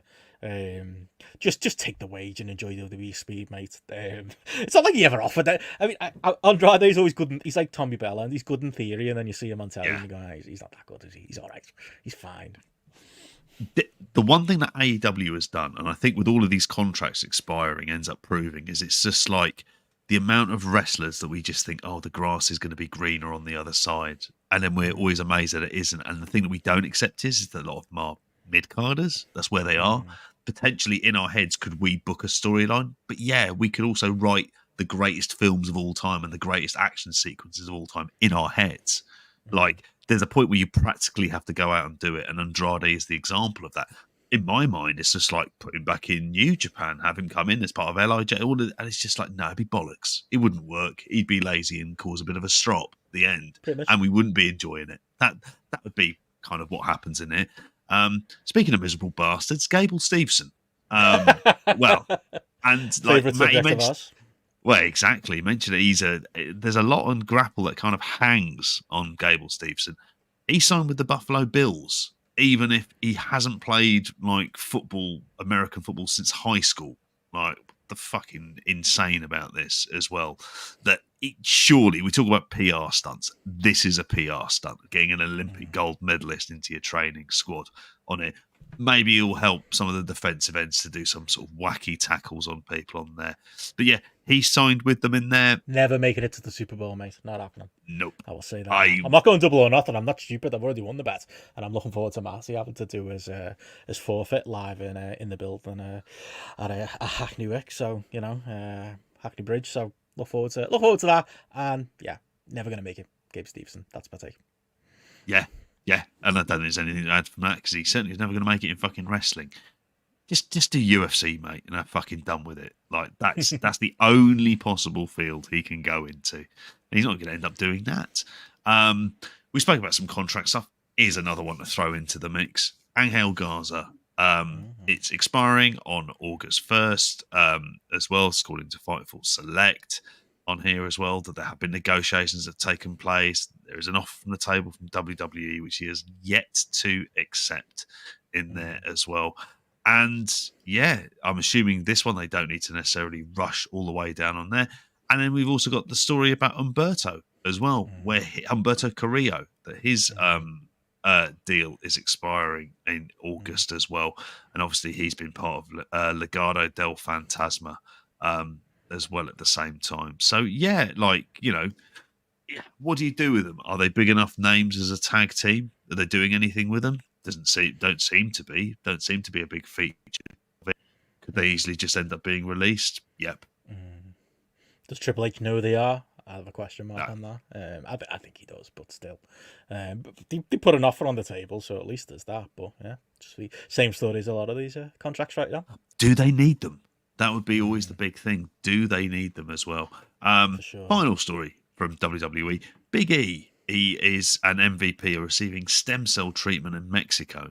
Now, this sounds suspect. It sounds very much like having your teeth done in Turkey. Like, you want a bit of stem cells, just go and hop over the border. It's an epidemic of that round here, mate. Everyone in Liverpool. Like, for Jesus Christ, it's unbelievable. Your favourite comic included. Yeah. Oh, mate, really? Of course they do. Like, it's the thing you hear so much about it as well. Like, you go to Turkey and you hear talking to people from all around the UK if somehow smash their mouth in. I've been to Turkey. Was that not where you're going in July? I thought it was. I was going to say Egypt. Oh yeah, okay. Right. I'll be going to water parks, mate. By the looks of it, that's what's going on in Hurghada at that point in time. Fucking all inclusive. My God, I'm just living for that holiday at this point in time as well. Shotzi had also been to the same treatment in there as well. I still don't think this means Big E coming back for any sort of full-time run. I don't think we're going to see him again. No, I don't. I think we'll see him doing commentary and pre-show panels. And do you know what? I think that's fine. I think there's potential for him to do it because he's always come across like as a really nice guy and like kind of completely fits into that role. And I'll tell you what, him and CM Punk on those pre-show panels at the minute, compared to the shit you used to get with JBL, Booker T, and fucking, what's the bloke's name? Jerry Lawler. My God. Like, this is a golden age of WWE pre-show panels. And by golden age, I mean, they're all right. Oh yeah, it's a gigantic like negative, like, and really sad that Big E can't, wrestle. It's one of those where like the less you this is the first like maybe slightly positive news story we've heard, and it's one where he's clearly just experimenting and trying something. The longer this goes, the less likely it seems, and it is a bit of a crying shame. But moving on from WWE, we've got a hell of a smorgasbord of other promotions to cover. One of which we'll start with JP. What's going on in the wacky world of TNA? Is it Impact Wrestling anymore? Just TNA. It is just TNA at this stage. I still think the telly program's called Impact, but what the fuck is going on with TNA at this point in time? Like, what sense does it make? Well, there's been a bit more news and some TNA departures. Obviously, Dave Sahardi, we said about this on the weekend show. Dave Sahardi was let go. Then we had Lou D'Angeli, who's the former sign guy Dudley, the old school fans out there. Louis Dangerously in ECW. He was the VP of marketing. He has been in TNA there as well at the same time. RD Evans obviously has gone at the same stage. So what you've got at this point in time is you've got like all of these people in TNA within the infrastructure. They're going now. When we read through the TNA results the other day, it sounded like none of these creative people were doing their fucking job. Looking at you, RD Evans, in there. So I don't know how much it is to be there. But then on the back of it, we did speak about very briefly about NXT and the fact that Jordan Grace, who at time of recording is going to be wrestling tonight against who is it against? Stevie Turner. She's going to be on there as well. The fact that you've got the match coming up with Roxanne Perez, which is going to be a featured match at Battleground as well at the same time. What is the situation with this? Like, where is this something viable? Because I think there's positives. There's obviously a massive negative about it historically, but there are positives to this kind of like very short term, I think, for TNA. Who'll be happy to take any kind of like notoriety. How good long term it does. This is where the history books come out. Yeah, I mean, Jordan Grace is a funny one. She's so very clearly been on WWE's radar now, like, and she is someone who it's one of them where we're past the point where it's out where you go, oh, she should have been signed, and people go, fuck off, she's signed to Impact. That's the signing. We know now it's not. She should have been signed to AEW or WWE. Like, she's that level of talent. She's above what TNA is at this point. As good as a little run has been in TNA over the time, and as much as she seemed quite dedicated to TNA, if anything. But they can't say no to this type of thing right now, and she can't say no to it either. Very clearly, WWE have got an eye on her. But it does feel like they've got more of an eye on TNA as a whole. Maybe they'll send some talent the other way. So someone positing like all these dream matches you could get. You could even get like, I don't know, JP, something mad like Drew McIntyre versus Moose. There's loads of big matches you could get. Oh wait, hang on, just go into the TNA archive. You can watch that there. How about LA Knight versus? Oh wait, just go into the TNA. There isn't much there, is there, that you can really do? Classic TNA AJ Styles versus. Oh no. Well, you might. It's one of them though. Is he? People go, oh, you could get him to go back, and he could do like during his, if he does do a retirement run. I mean, we get to hear Phenomenal again as great or whatever it was called. I Am as great song again, but I mean, it's not really the same company, is it? It's all the different people are working there. It's all different wrestlers, different building. I don't think he gets anything out of going back to quote unquote TNA at this point. So I think it probably says to me it's probably gearing themselves up to be some kind of feeder system and be some kind of very clearly junior partner to WWE, and I don't really hate it for them. I will as you will always say, JP, read a history book. We know how these things tend to go, and anybody involved in TNA should tread very, very, very carefully with WWE. But I almost think like this story is an exception because they've done everything else. Like, what else can take this fucking shell of a company do? Like, they've been everything. They've done everything. They've had every possible round of funding you could have. Is there any? And it's like, just when you think they couldn't stoop any lower, like, this is actually a step up for them rather than a step down, I think, with where they are in the world right now, with the disarray they're in right now. Yeah, I don't even... traditionally, I would say this is negative for most promotions. With caveats, I'd say it might not be the worst thing. It might give them a little bit of relevance, even. That's how I feel about it. And there's a part of me that's like You're the one who died wrote the history inside. I know. There's a part of me that... or the saying, because, yeah. I tell you why. Because at this stage, it wants to be sold. That's what they want. I think that's what Anthem would want. It's like, They're a well, big if we fat tape could... library, aren't they? They are. That's what they are. And what did WWE, do they have room for more content? Absolutely. It can be an extra thing that they can add on. Does it serve the purpose of some like you mentioned about like an AJ Styles going there? I think that would happen in the rarest of like kind of circumstances. And AJ would possibly be the only one, just because of the history and how long he was in TNA for, that could be a case of him coming back in. Outside of it, do you want to put some NXT talent that you want to try a few things with and that perhaps you're not going to put onto NXT TV because it's bringing in some money for CW, so it kind of has a bit of a raised stature at any point in time? Like, I think like they'll be happy to like kind of almost take people on loan. When is TNA kind of at its best in modern era? It's when it's taking people and trying to do something with them. Now, we saw this kind of happen in the 90s with ECW when it was just taking on people that they weren't particularly using. Because I can't see Trick Williams going there and doing some interpromotional feud with Moose. Like, as much as I'd watch that, I'd be curious to see it. We like the performer Moose, obviously, real life man, not so much, but we've been fans of him over the years. Yeah, exactly. I think I think it can serve a purpose for them to send people to a different place and a different environment, but putting them still within their system. Okay, work some TV, but it's done in a different way and we're not really in control of it, and see if that works. I remember we spoke about this when AEW had the chance to do that, and we had Sammy Guevara turned up, and TNA sort of did a TNA and ballsed it up from the get-go, rather than think to themselves, actually, we've got someone on loan and we're in no position to be snobby about this, and he's going to be known by more people, and like whatever their world champion was at that point in time, if it was Eddie Edwards or whoever. Like, I think, you know, there is this point with TNA where this is the best chance of them kind of getting bought, because the thing is, the tape library does have some value, depending if WWE are looking to do a lot more documentaries and things like that. And Ewan does point out, though, in fairness, Scott and Moore did try, and they said that. Yeah, that's it, isn't it? I mean, that's the thing, isn't it? Oh, Sammy didn't appear. Did he not? Okay, that's just a completely false memory that I've got in my head about Sammy. Did he not appear in TNA? Did he not appear on an Impact? Sammy Guevara? No, he was supposed to, and he refused. That was it. The many disciplinary issues he's had. Yeah. Do you know who I'm thinking of? Some bizarre reason. Private Party. Remember when they turned up? And you thought to yourself, that's a good place for them to go to. That kind of like, but they balls it up, don't they? They never took sort of any advantage with it. So whether they're going to do it with Dante Chen, I don't know.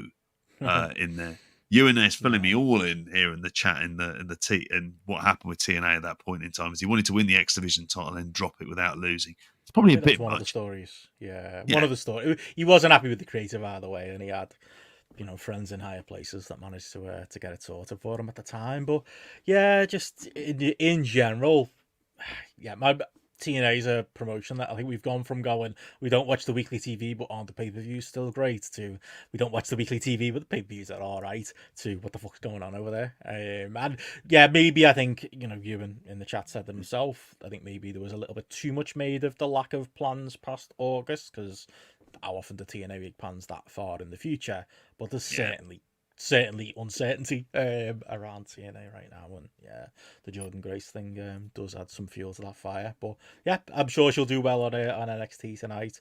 Maybe they can send Ethan Page back. That can be the other go around. Look forward to seeing him on NXT. I'm big fan of Ego. He's one of those weird guilty pleasures for me. I don't know why I like him. Can't even really explain it. I just like him. I hope he does well. But he has the tools of what a top guy has in wrestling, and he is, let's say, like an LA Knight, for example. Yeah. It's like, oh, he can cut a have promo. an LA Knight type career. Yeah, He looks the part, but he's better in ring than LA Knight. That much I'd be confident. Not massively not better. It's not like incredible, but good enough for them. And is there enough for him to get better with? You like to think so. And this is what the NXT run is going to be a test of. So you can have a good match against Trick Williams. It'll be interesting. Seal him for him as Raw and SmackDown as like a mid-card act. Like, but even if he doesn't make it to that point and he's just a regular on NXT for a while, he'll fit in well there too. He'll have made it. Things from him. Yeah, and well, at least, yeah, you know, in his eye, maybe. But outside of that, yeah, that's kind of TNA and everything going on right there. Steph says it's the shirts, which is why I like Ethan Page. Style icon is Ethan Page, 1,000,000%. Does look good. Yeah. Ewan says here, TNA were clearly the junior partner versus AEW. Doesn't agree they ballsed it up rather than have to do what AEW demanded in return for the Omega run. Well, that was just the position they were in, wasn't it? I suppose they couldn't have really done much else. And yeah, Tony Khan promos were weird. Entertaining, but weird at the time. And that was a strange relationship. Let's hope this one comes out a bit better. But yeah, moving on from TNA, let's talk a bit of New Japan before we get to Rev Pro and MLW. Best of the Super Juniors semi-finals happened, JP. We've had a couple of very notable presses over the last couple of days, and some not particularly exciting announcements for Dominion coming up as well. Should we start with should we go in chronological, Stuart? Should we start with the Best of the Super Juniors? Have you seen the two semis? I've got to say, New Japan's with TNA in the list of promotions that I'm not particularly excited anymore to press play on and catch up on. But they do make it easy on the Google TV. You go on the official app, you can find the match you want to watch. You press play, it finishes, and you move on with your day. Probably better actually than fight in a lot of ways, where I have to sit through fucking what feels like 25 minutes worth of adverts to finish Collision. Unless I fast forward it, but why would I fast forward, JP? Sir Paul never used to make me fast forward. Why do those bastards? But anyway, good user experience. Sorry, is the point I was going to say. And yeah, I managed to see the two semi-final matches. Did you?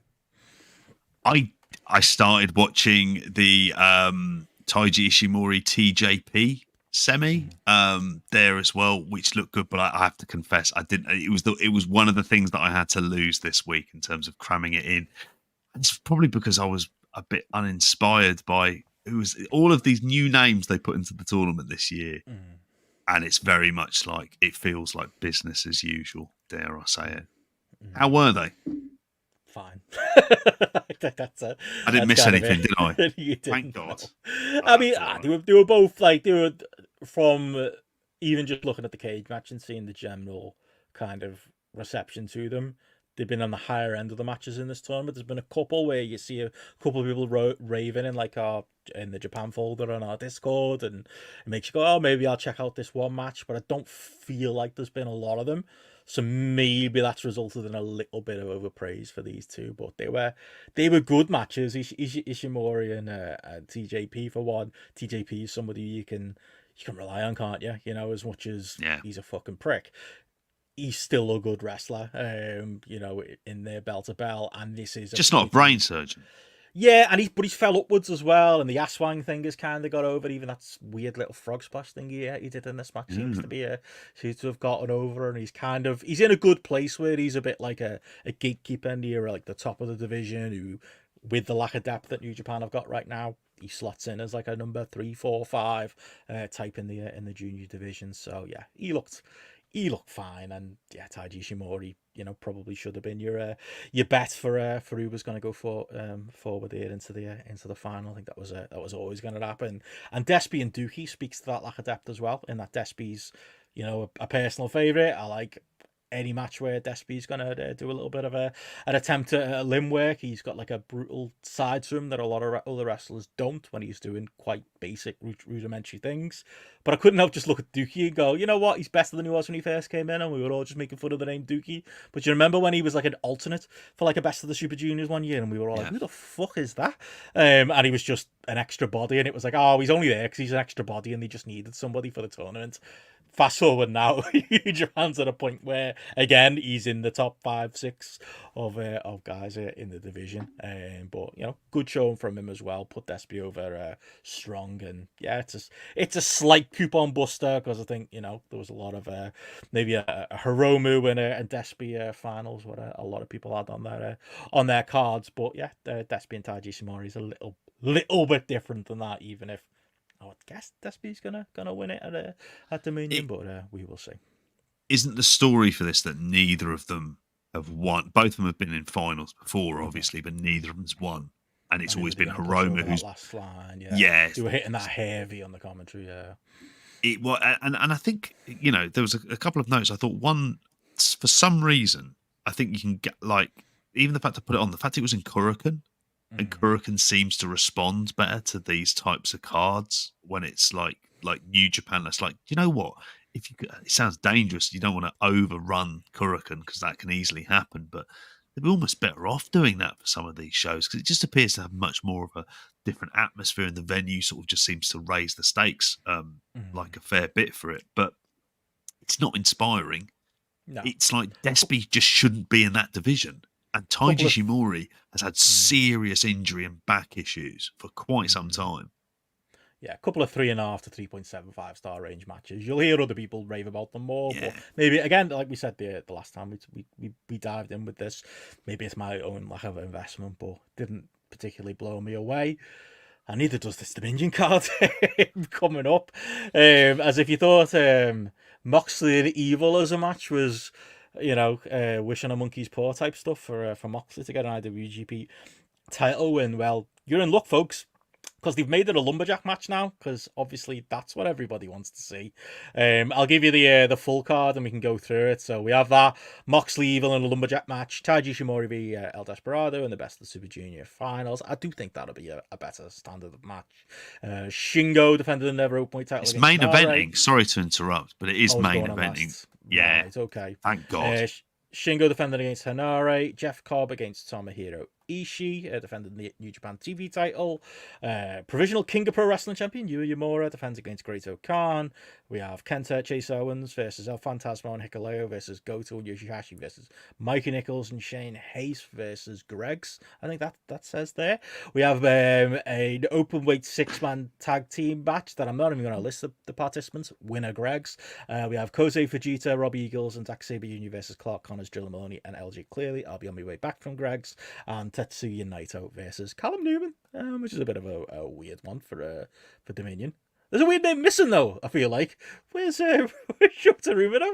Are they not paying off the? I mean, wasn't there a story right there with him and Moxley that you could have told and done a whole full circle? Yeah, not even on the card. Oh well. I know. I don't understand. I'm assuming he's going to make some kind of an appearance. At this stage in the game, he's too big a figure for them not to. But fuck me, is that uninspiring? I suppose from a British and Irish perspective, the fact that LJ Cleary has made it onto the card is interesting. Like, just sort of casually in there from Noah, where he's been for the last sort of few months, seems interesting. But my God, Dominion used to be a big show. I look at this and I'm like, fuck me, am I uninspired for this stuff? For them now, that is big, isn't it? That's the best they can do. It is. Like, they can say what they want, and you know this is a great lead into, you know, obviously the news story we've alluded to a few times, but you know there's quotables from Tanahashi and there's quotables here as well from the media briefing where they had Kadani and the New Japan representative director Hitoshi Matsumoto there, and yeah, when New Japan's relationship with AW was talked at, Kadani talked about it stretching over to other departments in Bushi Road and said that he doesn't think New Japan could have asked for a better better partner than AEW. And yeah, talked about how they're basically in short words, they're equals. New Japan is not a sub brand, even if it's there's a perception of that. Some of that in his mind comes to economics, but the truth of the matter is AEW's strengths and New Japan's strengths are different. From development of talent to his perspective, etc., etc. I mean, he says what he's got to say, doesn't he? I don't think he believes it, but that's where we are with New Japan right now. And again, that Dominion card kind of points to maybe that not quite being true, and that's the best you can do on the eve of Forbidden Door. And I don't think the Forbidden Door card is going to somehow have this like equal relationship and stuff like that. I think that's going to be there into the mix. I don't know, like in terms of the whole statement and like the whole media briefing in general, it seems very much like just trying to kind of put a positive spin on things for a company that doesn't feel like there's a lot positive. Tanahashi says 10 steps and we're in. Have you read these 10 steps? Do you feel like somebody asking for help? Number 1, talent discovery and development. Yeah, they could probably do with that. Number 2, elevating the value of title belts. There's some logic in a lot of the things he's saying there. Who devalued them? Just throwing that out there. Doesn't mention sacking Gedo at any point in this list. Reducing, eliminating outside interference. Like, okay, look, I love a lad who likes to stick to kayfabe. It's taking the piss. Number 3, it's absolutely taking the piss. They book that shit to happen. They simply cannot book it, and then it won't happen. It's like, I know people seem to be getting annoyed by it. It's like, I know. It's almost like you should stop doing it. If only someone could stop it. What you mean you could stop doing it? Do we have to physically chain Dick Goto so he's not in the booking room and force Ghetto that he's writing, like, I don't know, treating him as if he's bloody Jerry Conlon being forced by the bloody police to sign a confession? It's just like, well, don't book this shit. I'm just going through this list. Is that Kadani? I'm not sure. Number 9. He's a wild man. Oh, right. Yeah. Improved treatment of personal information. Mention I had forgotten about this. The list of fan club names and dates of birth. They got lost on that memory stick. You've got that in there. 10 list of things they need to improve. I mean, I guess they do. Number 10, New Japan sponsorships. Improving the relationship with AEW is one of the ones I believe I just saw in there. Improving New Japan World. I like New Japan World, but website could be better, I suppose. Well. I think it's got better, like you said. Good. Yeah, I mean, in also it's like sack Gedo as well. Like it is kill Jester. Like that's where we're at. I've always felt that way about like House of Torture as well. Like that last bloke has gone in there. The strengthening ties with AEW, because I think that's the like Jesus Christ. Like really, what else are they going to be able to do? Like, why aren't they looking to do a show with AEW in Japan? Which I think that's the like. And I know you're going to Forbidden Door, so I feel almost bad saying it. But a Forbidden Door in Japan, I'd be much more interested with, because there would be the possibility, because of these like United Japan Pro Wrestling shows as well. You'd get Noah into the mix, you'd get DDT into the mix, you'd get Stardom, you'd get all of that. And I think it would almost mean a lot more if that was happening in Japan, along with some like really big AEW US stars, Moxley, Danielson, Bucks, Kenny, if he's available at that point in time. Like, you know, there's so much they could do with this stuff, but they've put this plan together, and it's like, my God, how late to the fucking dance they are for realizing like that these were problems. These were problems like 3 fucking years ago. To that point, like you can say what you want about Forbidden Door, because like I've literally changed my flight day now. I'm going to New York on the Saturday. I just don't care that much about. I was going to go to Dynamite on the Wednesday. I'm like, who cares? Like, it's in the way. I just want to go to New York in the summer and have a nice time. So I've elongated the other side of it now, and we're going to be in New York Monday, Tuesday, Wednesday with no fucking wrestling to watch. And I'm more excited about that at that point. Yeah, don't care. But I mean, I'm sure I'll enjoy it on the night because it's an AEW pay-per-view and match is good. Yeah. So, you know, Steph says, should Forbidden Door have been an annual event? Not based on this evidence. I actually think it should. But I would have said that when New Japan was in a lot stronger position. And to be honest, half of the reason is to that relationship issue. AEW taking all their top talent. You know, it's literally what they've done. You know, Chelsea or one of those other clubs, aren't they? Where they're just like, or Liverpool, where they was it for years. They kept taking all their players. They're Southampton Brighton. won it. Or Brighton, Southampton, Brighton and Chelsea, yeah, or Liverpool and Southampton, like just taking them all. And then how do you deliver an interesting card? So yeah, I think it was a good idea. It just clearly isn't working in concept right now. But I'll have a great time in New York, and that's all that matters, JP. Yeah, that is the Look thing. forward to that. That's all it is. But on that note, yeah, we should move on from New Japan. I don't believe you will have seen this at time of recording, as it did only come out about an hour before we went live. So I managed to throw the Rev Pro on demand on and watch a little bit of live in London. Obviously, Copperbox.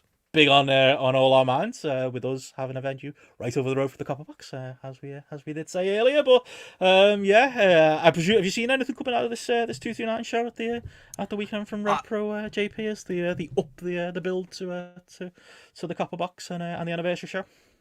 The closing angle is the thing that I saw. Brilliant. Yeah, really good.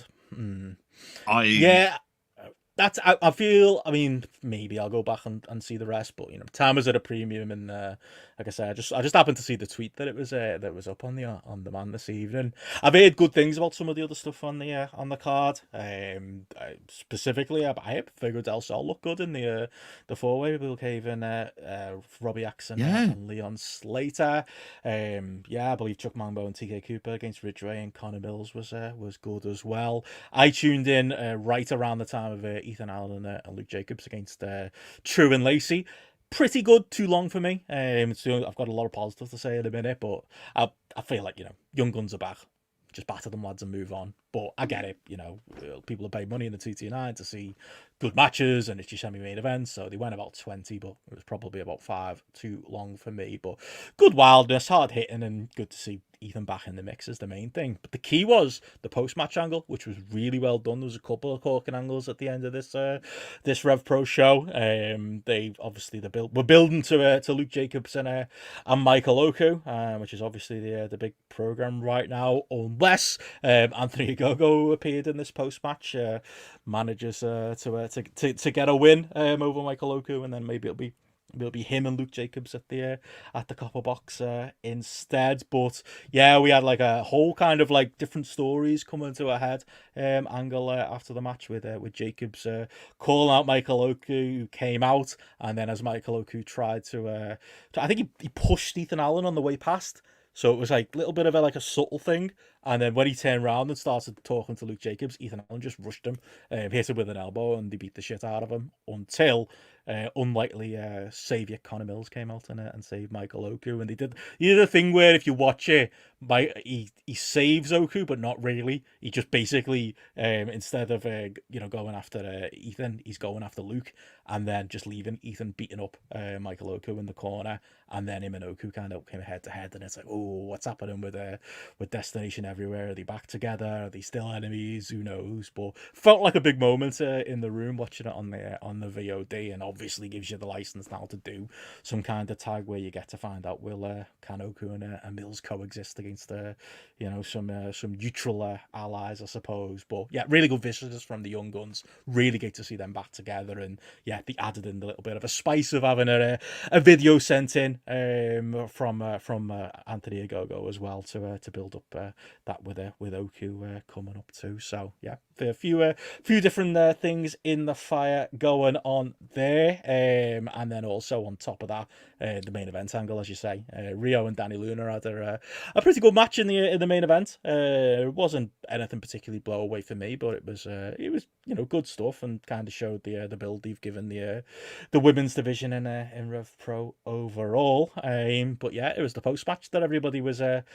talking about. As basically they did a whole Nexus type angle with like all kinds of female talent coming out at the end of the show. Nina Samuels, chief among them, a Gareth favourite in Lizzie Evo, Sophia Reed, Mercedes Blaze, Nightshade. Basically all came out and just beat the shit out of everybody, including the ring announcer, including the girl who takes the photos. Like, they literally just took over. Her husband. Yeah, who's the ref. And they had like the on the Rev Pro Twitter, they've been putting it over as like, so bad that there's no photos, and so bad we don't really want to talk about it type of thing. It was really well done, and it was like, you just don't we've had criticism of the Rev Pro women's division plenty of times over the years, but they have put work in trying to get individual stories and characters over, so it's not just a token match on the card. And if anything pointed to that, there was like 10 to 11 different women involved in all of this, and it was all with individual goals. And obviously we got the big mega stable, it seems, coming out of it that you can break apart obviously at some point and do individual matches there as well. But there was so much going on, and it's the type of angle did you ever see that with the women's division? You usually see it with the men's division. They were beating up fucking seconds on the outside, like taking out trainees and stuff like that, male trainees, and literally just took over. Shouting grief at poor Andy Quilden in the corner as well. It was really, really well done. And yeah, it was the talk of the weekend, and for good reason, and lights of fire. I don't know where they're going next with it as far as this division goes, but a few very interesting characters in there as well. Lizzie Ozo and Nina Samuels among them. That's the thing about this angle and the people who are involved. It's a bit of a broad church. It isn't Enfield no more. But at the same time, it's got a load of different component parts which are, being used in a different way. Like I say, you just don't see it.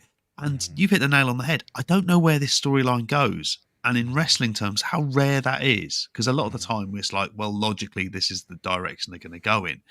What are the direction they're going to go in with this? We don't really know. And I always think with Rev Pro, there is a thing where they're running a lot more dates and they're running a lot more shows. It feels like that way to me. And therefore, making this kind of effort, sometimes it takes them a little bit of time because there is certain like logistical issues to kind of almost get things together. But when it comes to criticisms, it feels like, okay, we're going to take that. We're going to take it on the chin and we're going to go, okay, what is we're not really doing anything with the women's division. What is an interesting angle that we can do in order to kind of get things going? And this was it. And it was when they got the ring announcer down, I thought, okay, they're all just stomping her on the mat. I thought that's interesting. Then when it was going to be Nightshade doing the splash as well, I was like, okay, that's pretty lively. Then you saw what they did to the photographer. Was it Nina I think she headbutted her, didn't she? But was it Lizzie Evo? Can't remember now. There was a lot of distance between it. It was very safely done. Oh, absolutely. For this as well, and even the refs being chucked into ring posts and everything else, but they came across as hard and as merciless, and they didn't give an explanation, and it didn't cut into a standard kind of storyline, but it just changed the entire dynamic of the women's division. It actually made me think. I mean, one of the things that Rev Pro do well is they don't have the AEW problem, certainly, of too many belts and stuff like this, but it did make you think you might need a women's tag belt. You've got these many characters into the mix. Generally, a tag belt is a way.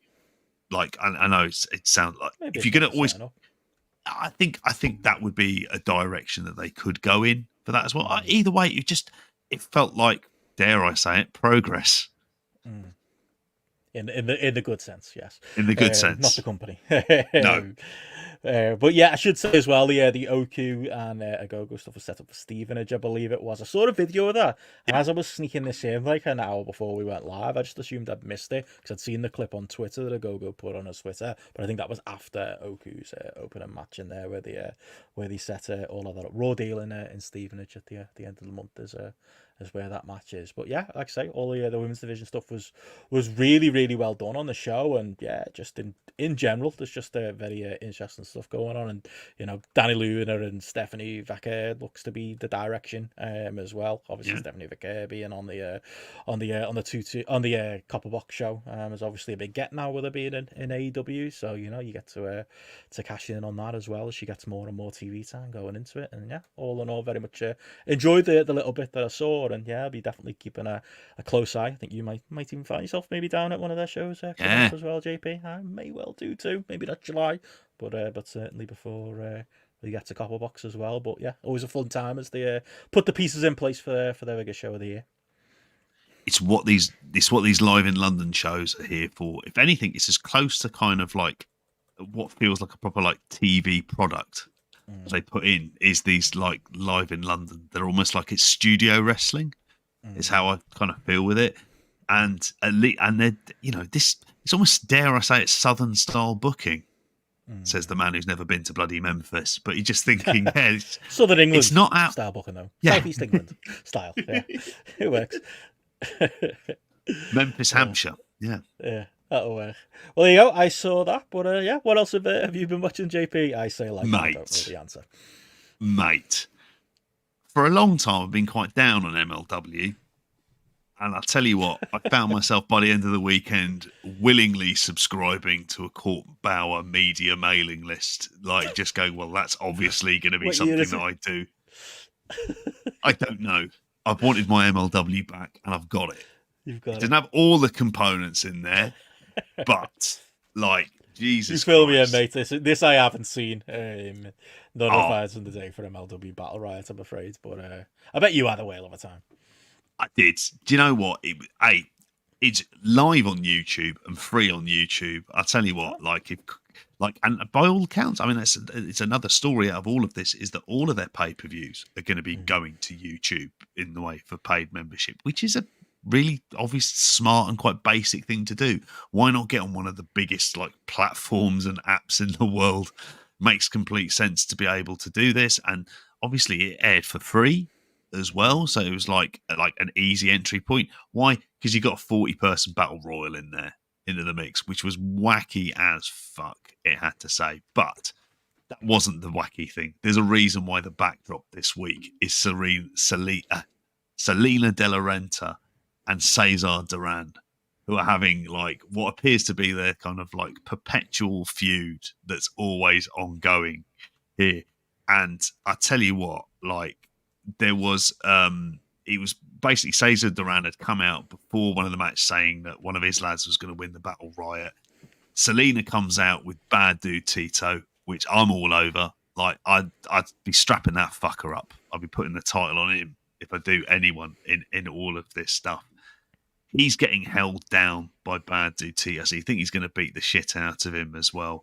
Selena's kicking off at him, and then all of a sudden he starts singing a song, and she and trust me, I think her acting, Cesar Duran, he starts singing a song to her, and he's like, "What are you talking about? That's her mother's song." And she starts looking worried. Then the song starts playing over the loudspeakers. Then we get this very weird, very hastily put together, but I admire the fucking attempt, video in the background of Cesar Duran kind of hastily photoshopped in to some childhood photos that clearly she had as a kid, while there's some sort of video footage of him as he is now, just like running around on a beach with some woman there as well. And sounds like Lucha Underground if they ran out of money. Like, oh yeah, this is what I wanted. I wanted a bit of this. I needed something like this as well in here. And then he revealed that he's a father in there as well, in proper Empire Strikes Back fashion. Sorry, spoiler alert. But for that at this stage, sorry I've ruined it for you. Turns out Han Solo's the Emperor's son. There you go. She breaks down in there. He's laughing away. He's asking her who her daddy is and saying she can't handle the truth, which she had no fucking choice in this. It was fucking brilliant. Absolutely brilliant. Like, brilliantly bad, I should say. Like, just fucking daft. But the crowd are fucking lapping this shit up. They all right on it because they're invested in it.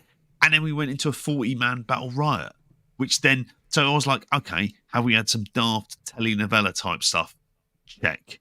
Have we had bang average matches up to that point? Absolutely fucking check in there. Janike Delmi Exo.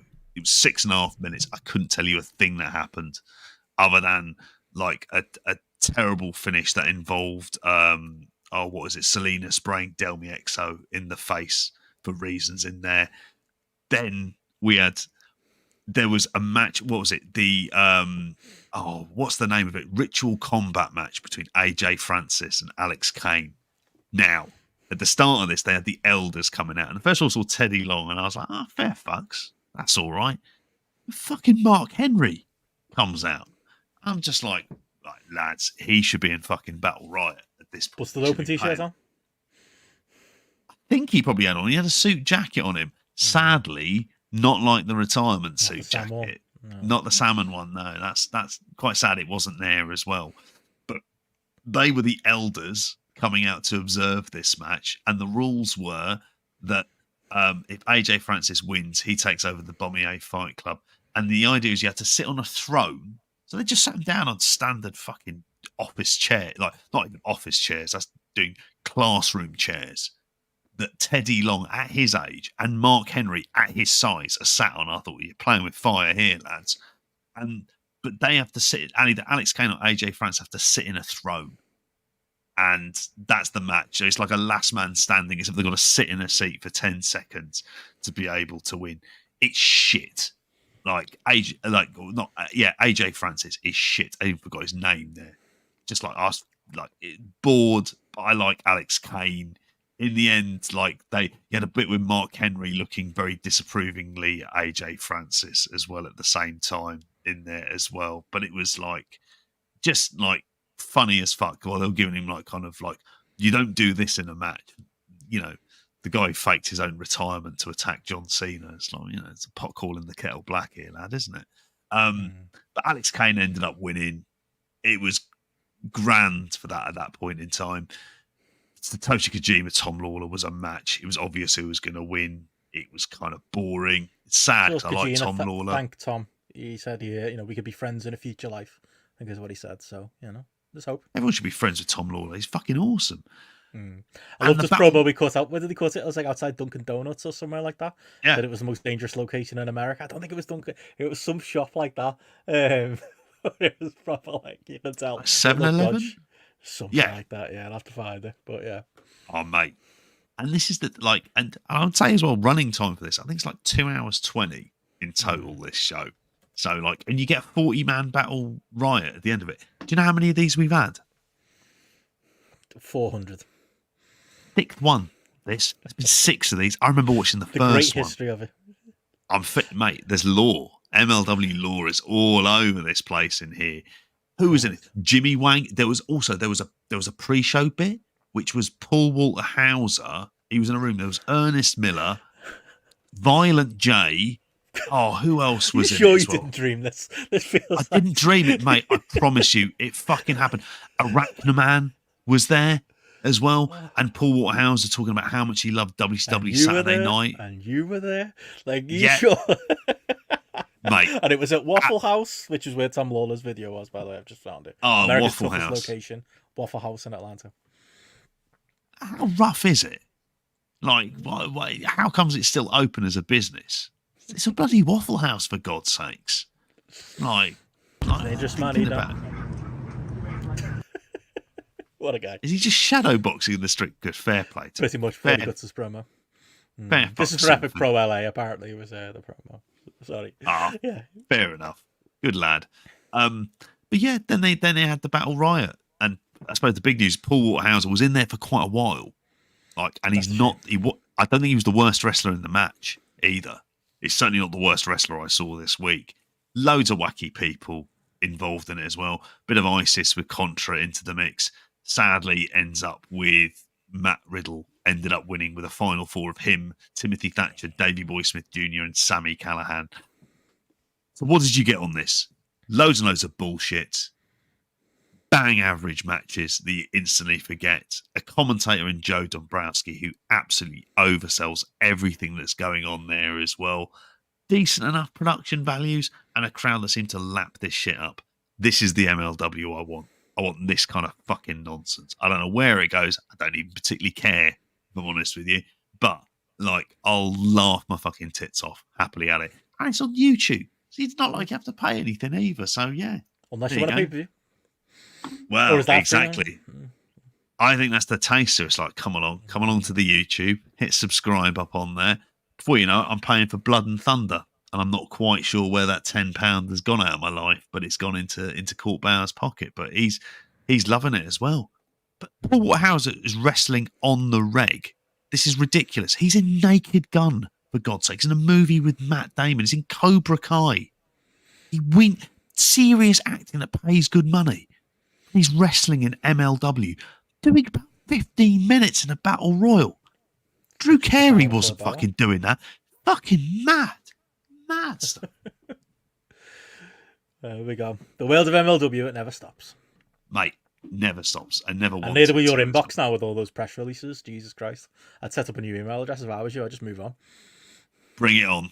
He knows I burnt that bridge long ago, so I'm happy for him to send. If I get blocked off that, then I know I really would have made it. And that'll be it. But cool, mate. I'm giving them praise this week. Come on. Loads Let's of be fair on this. It's taking the role that TNA had. TNA creative's not coming up with this shit, are they? Not even fucking close to it as well. Got PCO and Steph the Lander together, for God's sakes.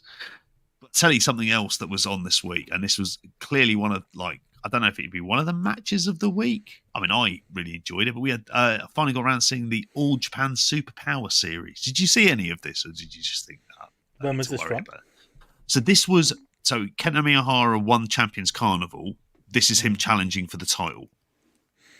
Basically, this is the title match. And I thought it was a very good match. Not the 4 3/4 star match that Dave Meltzer had, but actually, I enjoyed this a lot more than I was expecting. And it was Yuma Anzai as like 25 years old, not long, like out of the dojo and everything else, kind of looking a bit more like the part. Now he's in there with Kento Miyahara. They're doing a good crowd in Kurikan. It's about 1,350, which is good for All Japan as well. So it felt like a kind of a big match as well at the same time. Had you formulate kind of Kento Miyahara stuff in terms of going to the outside, quick offense, the kind of trying to battle your way out of the straight jacket German that he does. But then Yuma Anzai ended up winning and showed a fair bit of fire in the process. I mean, I'd go 4 stars. I'm not going to go berserk on this because I think there's so much Kento Miyahara that I've seen over the years that I'm a bit numb to it at this stage. But it was more about actually as Yuma Anzai got something. And in ring, he definitely has. And he's a lot more fire than I kind of expected. I was pleasantly surprised. Have you seen any Yuma Anzai? Not that I can think of. Obviously, I watched the Champions Carnival final the other week and I like Miyahara, but it didn't blow me away that. But no. Bit above that, but I think it was Jun Saito he was in with. He's a bit more greener and rawer, and Anzai he's one of the guys they're going with, one of the younger guys they're trying to push. So God bless them. I admire the attempt, if nothing else, on that. So I thought that was really good.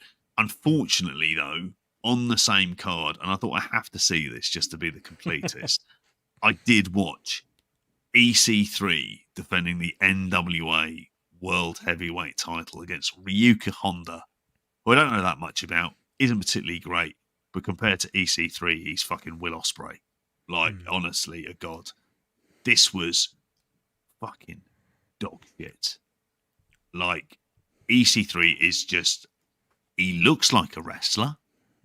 He kind of looks the part. He can't fucking walk, mate. He can't wrestle. This was like, this at times, he felt like you've seen Young Lions have better matches than this. Early Young Lions have much better matches than this. Fucking shit. Rest holds in there plenty. He's struggling to move around the place. And he didn't even cut any promos. Did some early kind of like heel heat stuff, but it was shit. Like I'm probably going up 1.5 stars because they had a match, but fuck me. Like, this was... I was like, this won't be too long.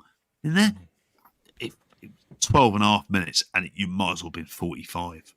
Because I'd said my enemy hands going, I don't know why I'm watching this. There's much better stuff. At that point, I was like, I should be watching that New Japan stuff. There's the Eddie Guerrero documentary. Why am I watching this shit?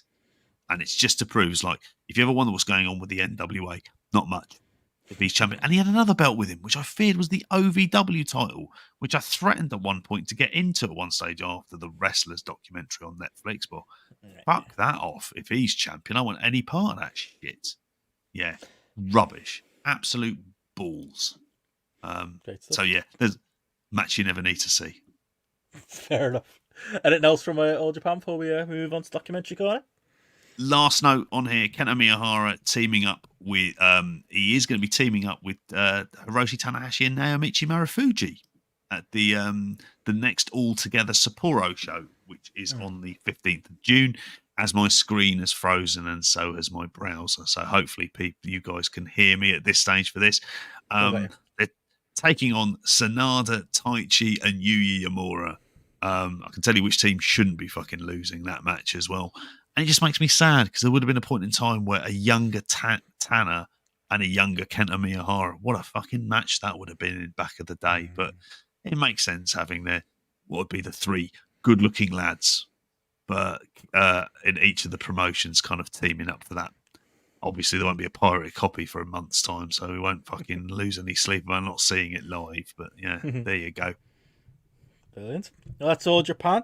On to its documentary corner, which I imagine is going to be busy in the coming weeks, coming off the last month of Nitro show that we did. We beat Rock to it, but his documentary does debut tonight on Vice. I managed to see the first 15 minutes of that, which they've put up on YouTube, but they've made it like only for American viewers, which is a bit annoying. I hate when people do that, but I found the way around. So I'll talk about that in a little bit.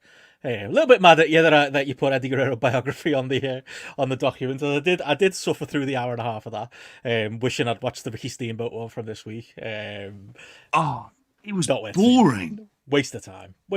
It was just the Eddie Guerrero. It was the Eddie Guerrero story. Close your eyes. Yeah, he was into drugs, and then he had the car crash, and then he went to WWE. And then I looked at the timer, and we were only 40 minutes in. And there's been times where these A&E biographies have gone, oh, you know what they could do with another hour? They didn't need another hour for this one. It was painful. So yeah, we wasted an hour and a half of me watching that tonight. I'm Maybe sorry, I'll catch mate. it with the Ricky Steamboat one. I'll get my revenge at some point. But I did watch the first 15 minutes, unless you've got anything on that, of the WCW documentary, which is looking quite interesting. The Who Killed WCW stuff they're doing. John Pollock had an interview with one of the guys behind it on the post YouTube. Well worth listening to, because I listened to that as well and managed to find my way to this little 15-minute teaser.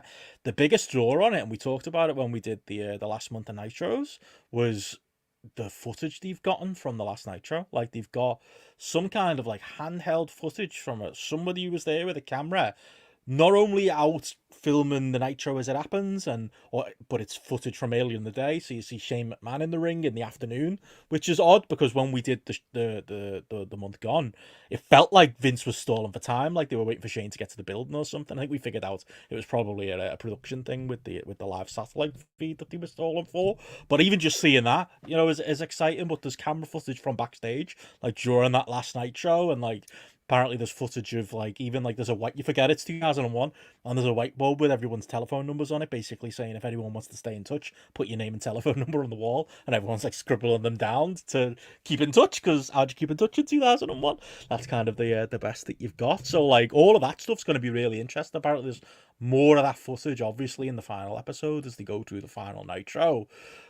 But it does feel a little bit like they're gonna give it a kind of a bit of a new spin. It's a lot of the same old heads, old talking heads, but it's new talking heads to Vice. Like Kevin Nash has never done a Dark Side of the Ring. He's in there. There's people from the WWE side that you might not expect, even down to some of the normal ones, your DDPs, your Eric Bischoffs, your Vince Russos, the people you kind of expect to be in there. But seems like they're gonna do a good job sifting through the bullshit. Where the appetizer's there to hear that combed over again. Who killed them? Was it the Time Warner? Was it Eric Bischoff? Was it Vince McMahon? Was it Vince Russo? Was it somewhere in between? Yeah, he gets the blame back from a couple of people. It seems like they're gonna maybe comb through that and kind of figure out a little bit more on it that we don't necessarily know. So I'm vaguely positive on it from the 15 minutes or so. JP, I don't know if you managed to catch any of it. I didn't. Because I tried my fucking VPN. I feel I'm going to do the anti-way. I don't know why they do that. The Vice people are so weird. Do you remember when the first season of Dark Side of the Ring was getting all that buzz and people like us were watching it? And I think I don't want to say his name, but I think it's the same guy that Pollock talked to, was on Twitter going, "You bastards, why you pirating it? Wait for it to show up in your country." And it's like, yeah, I'll wait for it to turn up on 4OD in 4 years. Just let the buzz be the buzz. I don't think it makes a big difference in the grand scheme of things, I don't know why they've locked it down to just America, because it is interesting to see those 15 minutes. A lot of it's about Bischoff and about how he got into the WCW and how, he took power. That seems to be the bulk of the first 15. But yeah, maybe positive, because I have enjoyed Death Territories was all right. Dark Side of the Ring obviously has had ups and downs, but mainly ups. Little bit cautious of the fact they're working with Rock's production company, which, like I say, means they have access to more WWE people, which again maybe dilutes things a little bit. I felt like that. Didn't really want to go into it, but that the Eddie Guerrero documentary, like it felt a little bit like, oh, we'll tell you about the drugs, but we're not going to mention Benoit, and we're not going to mention some of the racial elements to his gimmick.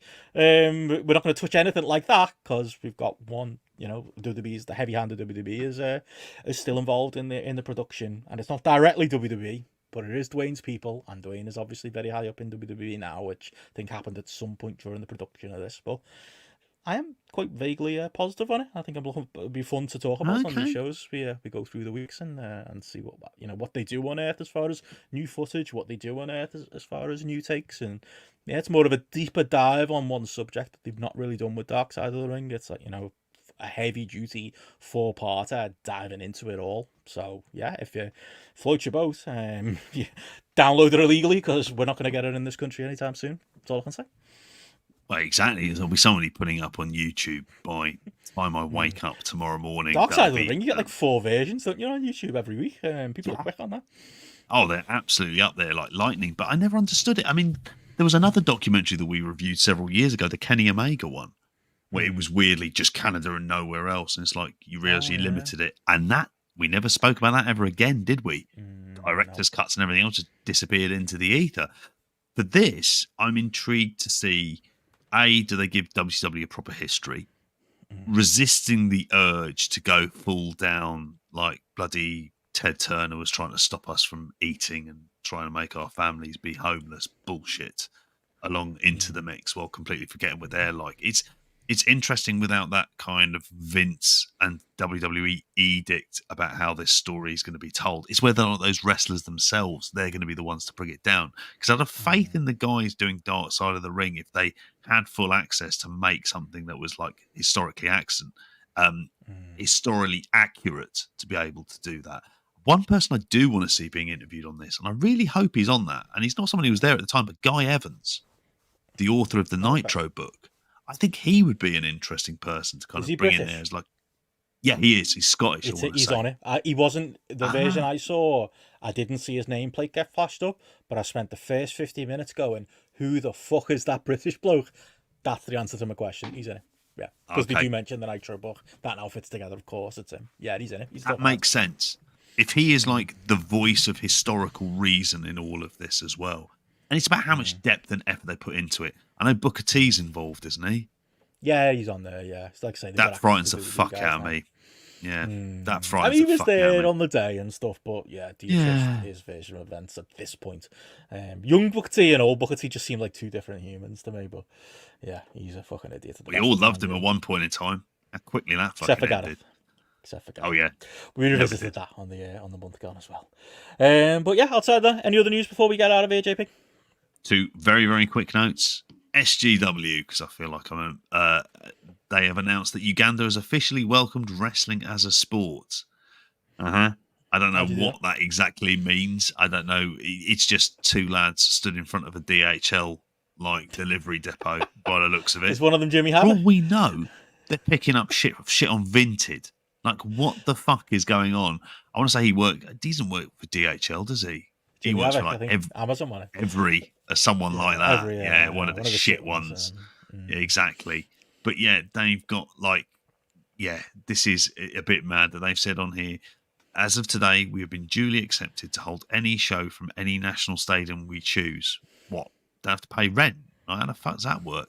Uganda finally welcomes pro wrestling as a support. More and more support and guidance is still needed. Okay. That's where SGW is. I think we say about jumping the shark. This might be the last time we ever mention it today. It could easily be. It really has on this as well. And the last note is, I don't know if this is going to amount to it, but there is apparently a wrestling-based sitcom that is in development at the moment at FX. Luke Hawks is involved, who I think was involved. He played Steve Austin, didn't he, in the Young Rock? And I want to say Luke Hawks is involved. Was he involved in Heels? Is this Alter Boy Luke? Is that Luke Hawks? Yeah, Alter Boy Luke. Yeah, Wrestling Society X. All of that ROH stuff. Flip Scramble Cage Melee fame. Yeah, remember him. So It's set in the world of the Los Angeles independent wrestling scene. It's been sold to FX, who aren't mugs. For those of you who watch Disney Plus in the UK, you'll realise that most of the kind of prestige stuff, TV-wise, comes from FX that's on there. FX or Hulu in there as well at the same time. But apparently Dazed and Confused meets The Wrestler, which it hasn't got Richard Linklater behind it, and I don't know if it has like the most ridiculous cast that Dazed and Confused has. Which I love that film. I love most of the Linklater stuff. The Before series. What's the one? Boyhood. Yeah, that was great. Yeah, like even that animated film he did, which has got Alex Jones in it, for God's sakes. Like even that's a bit like kind of madcap in there as well. But yeah. But I also got some bloke called Adair Cole is talking about. I'm getting all manner of pop-ups on here on this Yahoo site on here. Adair Cole's involved. Cool, whoever that is. I have no real idea. Is there space for it? Probably in an era of content for this. But I know Heels is meant to be appearing on Netflix soon, and that's not happened yet. Because that'll probably be the only way I'll ever get around to watching it. And whether or not that's going to mean that can get an extra run into the mix. But yeah, interesting times. There we go, and that about wraps it up for the wrestling world this week. Obviously, we'll be back with the normal weekend show on Friday. Obviously, JP will have the midweek news dump on the way, and yeah, we'll be recording the King of the Mountain Conor O'Loughlin show at the weekend as well. More plugs in a minute, but of course, biggest thing we've got to remind you of, please, yes, do stay tuned for ticketing, as we will be back. Professional podcasters doing a professional podcast live. Barely spat that out because I'm a professional podcaster. Saturday 24th of August, the day of Rev Pro's anniversary show at the Copperbox, and literally, and this is not false advertising, literally next door to the Copperbox. You can walk in 30 seconds. We couldn't be in a better location, so very excited for that. Obviously, the pre-sale is going to go out to people who were at our show last year as a bit of a thank you for the cramped conditions last year. But yeah, they'll be on sale tomorrow or tonight at time if you're watching this on the YouTube on Wednesday morning, Wednesday the 5th of June at 8 p.m. We'll have our pre-sale for our Patreon members and YouTube members on Friday at 8 p.m. So that'll be during the weekend show. So we'll be giving that the hard sell during that, and then excellent. That'll be the last of the guaranteed tickets, but after that we'll be on general sale. So we'll see how many we get left at the end of all of that. But if you want to make sure you get a ticket, get yourself on the Patreon or get yourself on the YouTube as a member. But we'd love to see you all there. And speaking of the Patreon, JP, whole load of stuff going on this month as well. Oh, it is an incredible month. It's so loaded, like the amount of stuff that we've got onto here. We've got, obviously, you've just mentioned, just got the month gone. The final Nitros is up on there. The Aces and Eights deep cut this weekend. We've got a mixtape of big beefy fuckers on that as well. So I'm really looking forward to, which as patrons, you get to choose which of those big beefy fuckers mixtape you're going to be watching. And then we've got Ask GRAPPL, because we love all of our patrons and YouTube members, and you get to ask us loads of questions. And we get to do it live as well, and it's brilliant. Tentatively the Friday before Clash of the Castle, but don't hold me to that. Friday the 14th, I think that's going to be. But yeah, always a good time. We'll have a few beers, and we'll welcome in the weekend in Scotland. We'll be doing a live show in Scotland, but you can catch us in London. But yeah, on that note, thank you, patrons, as always, for another month as we head into June. Thank you, YouTube members, as well. Thank you to all our patrons who've stayed up late with us tonight on this Tuesday night with a lot to get through. And thank you, of course, to our Kings of the Mountain, Conor O'Loughlin, Eddie Sideburns, Chris Platt, and Ewan Cameron. But yeah, outside of that, if you're not on the Patreon, not on the YouTube, we will catch you for Spotlight again this time next week. Bye. Good night, all.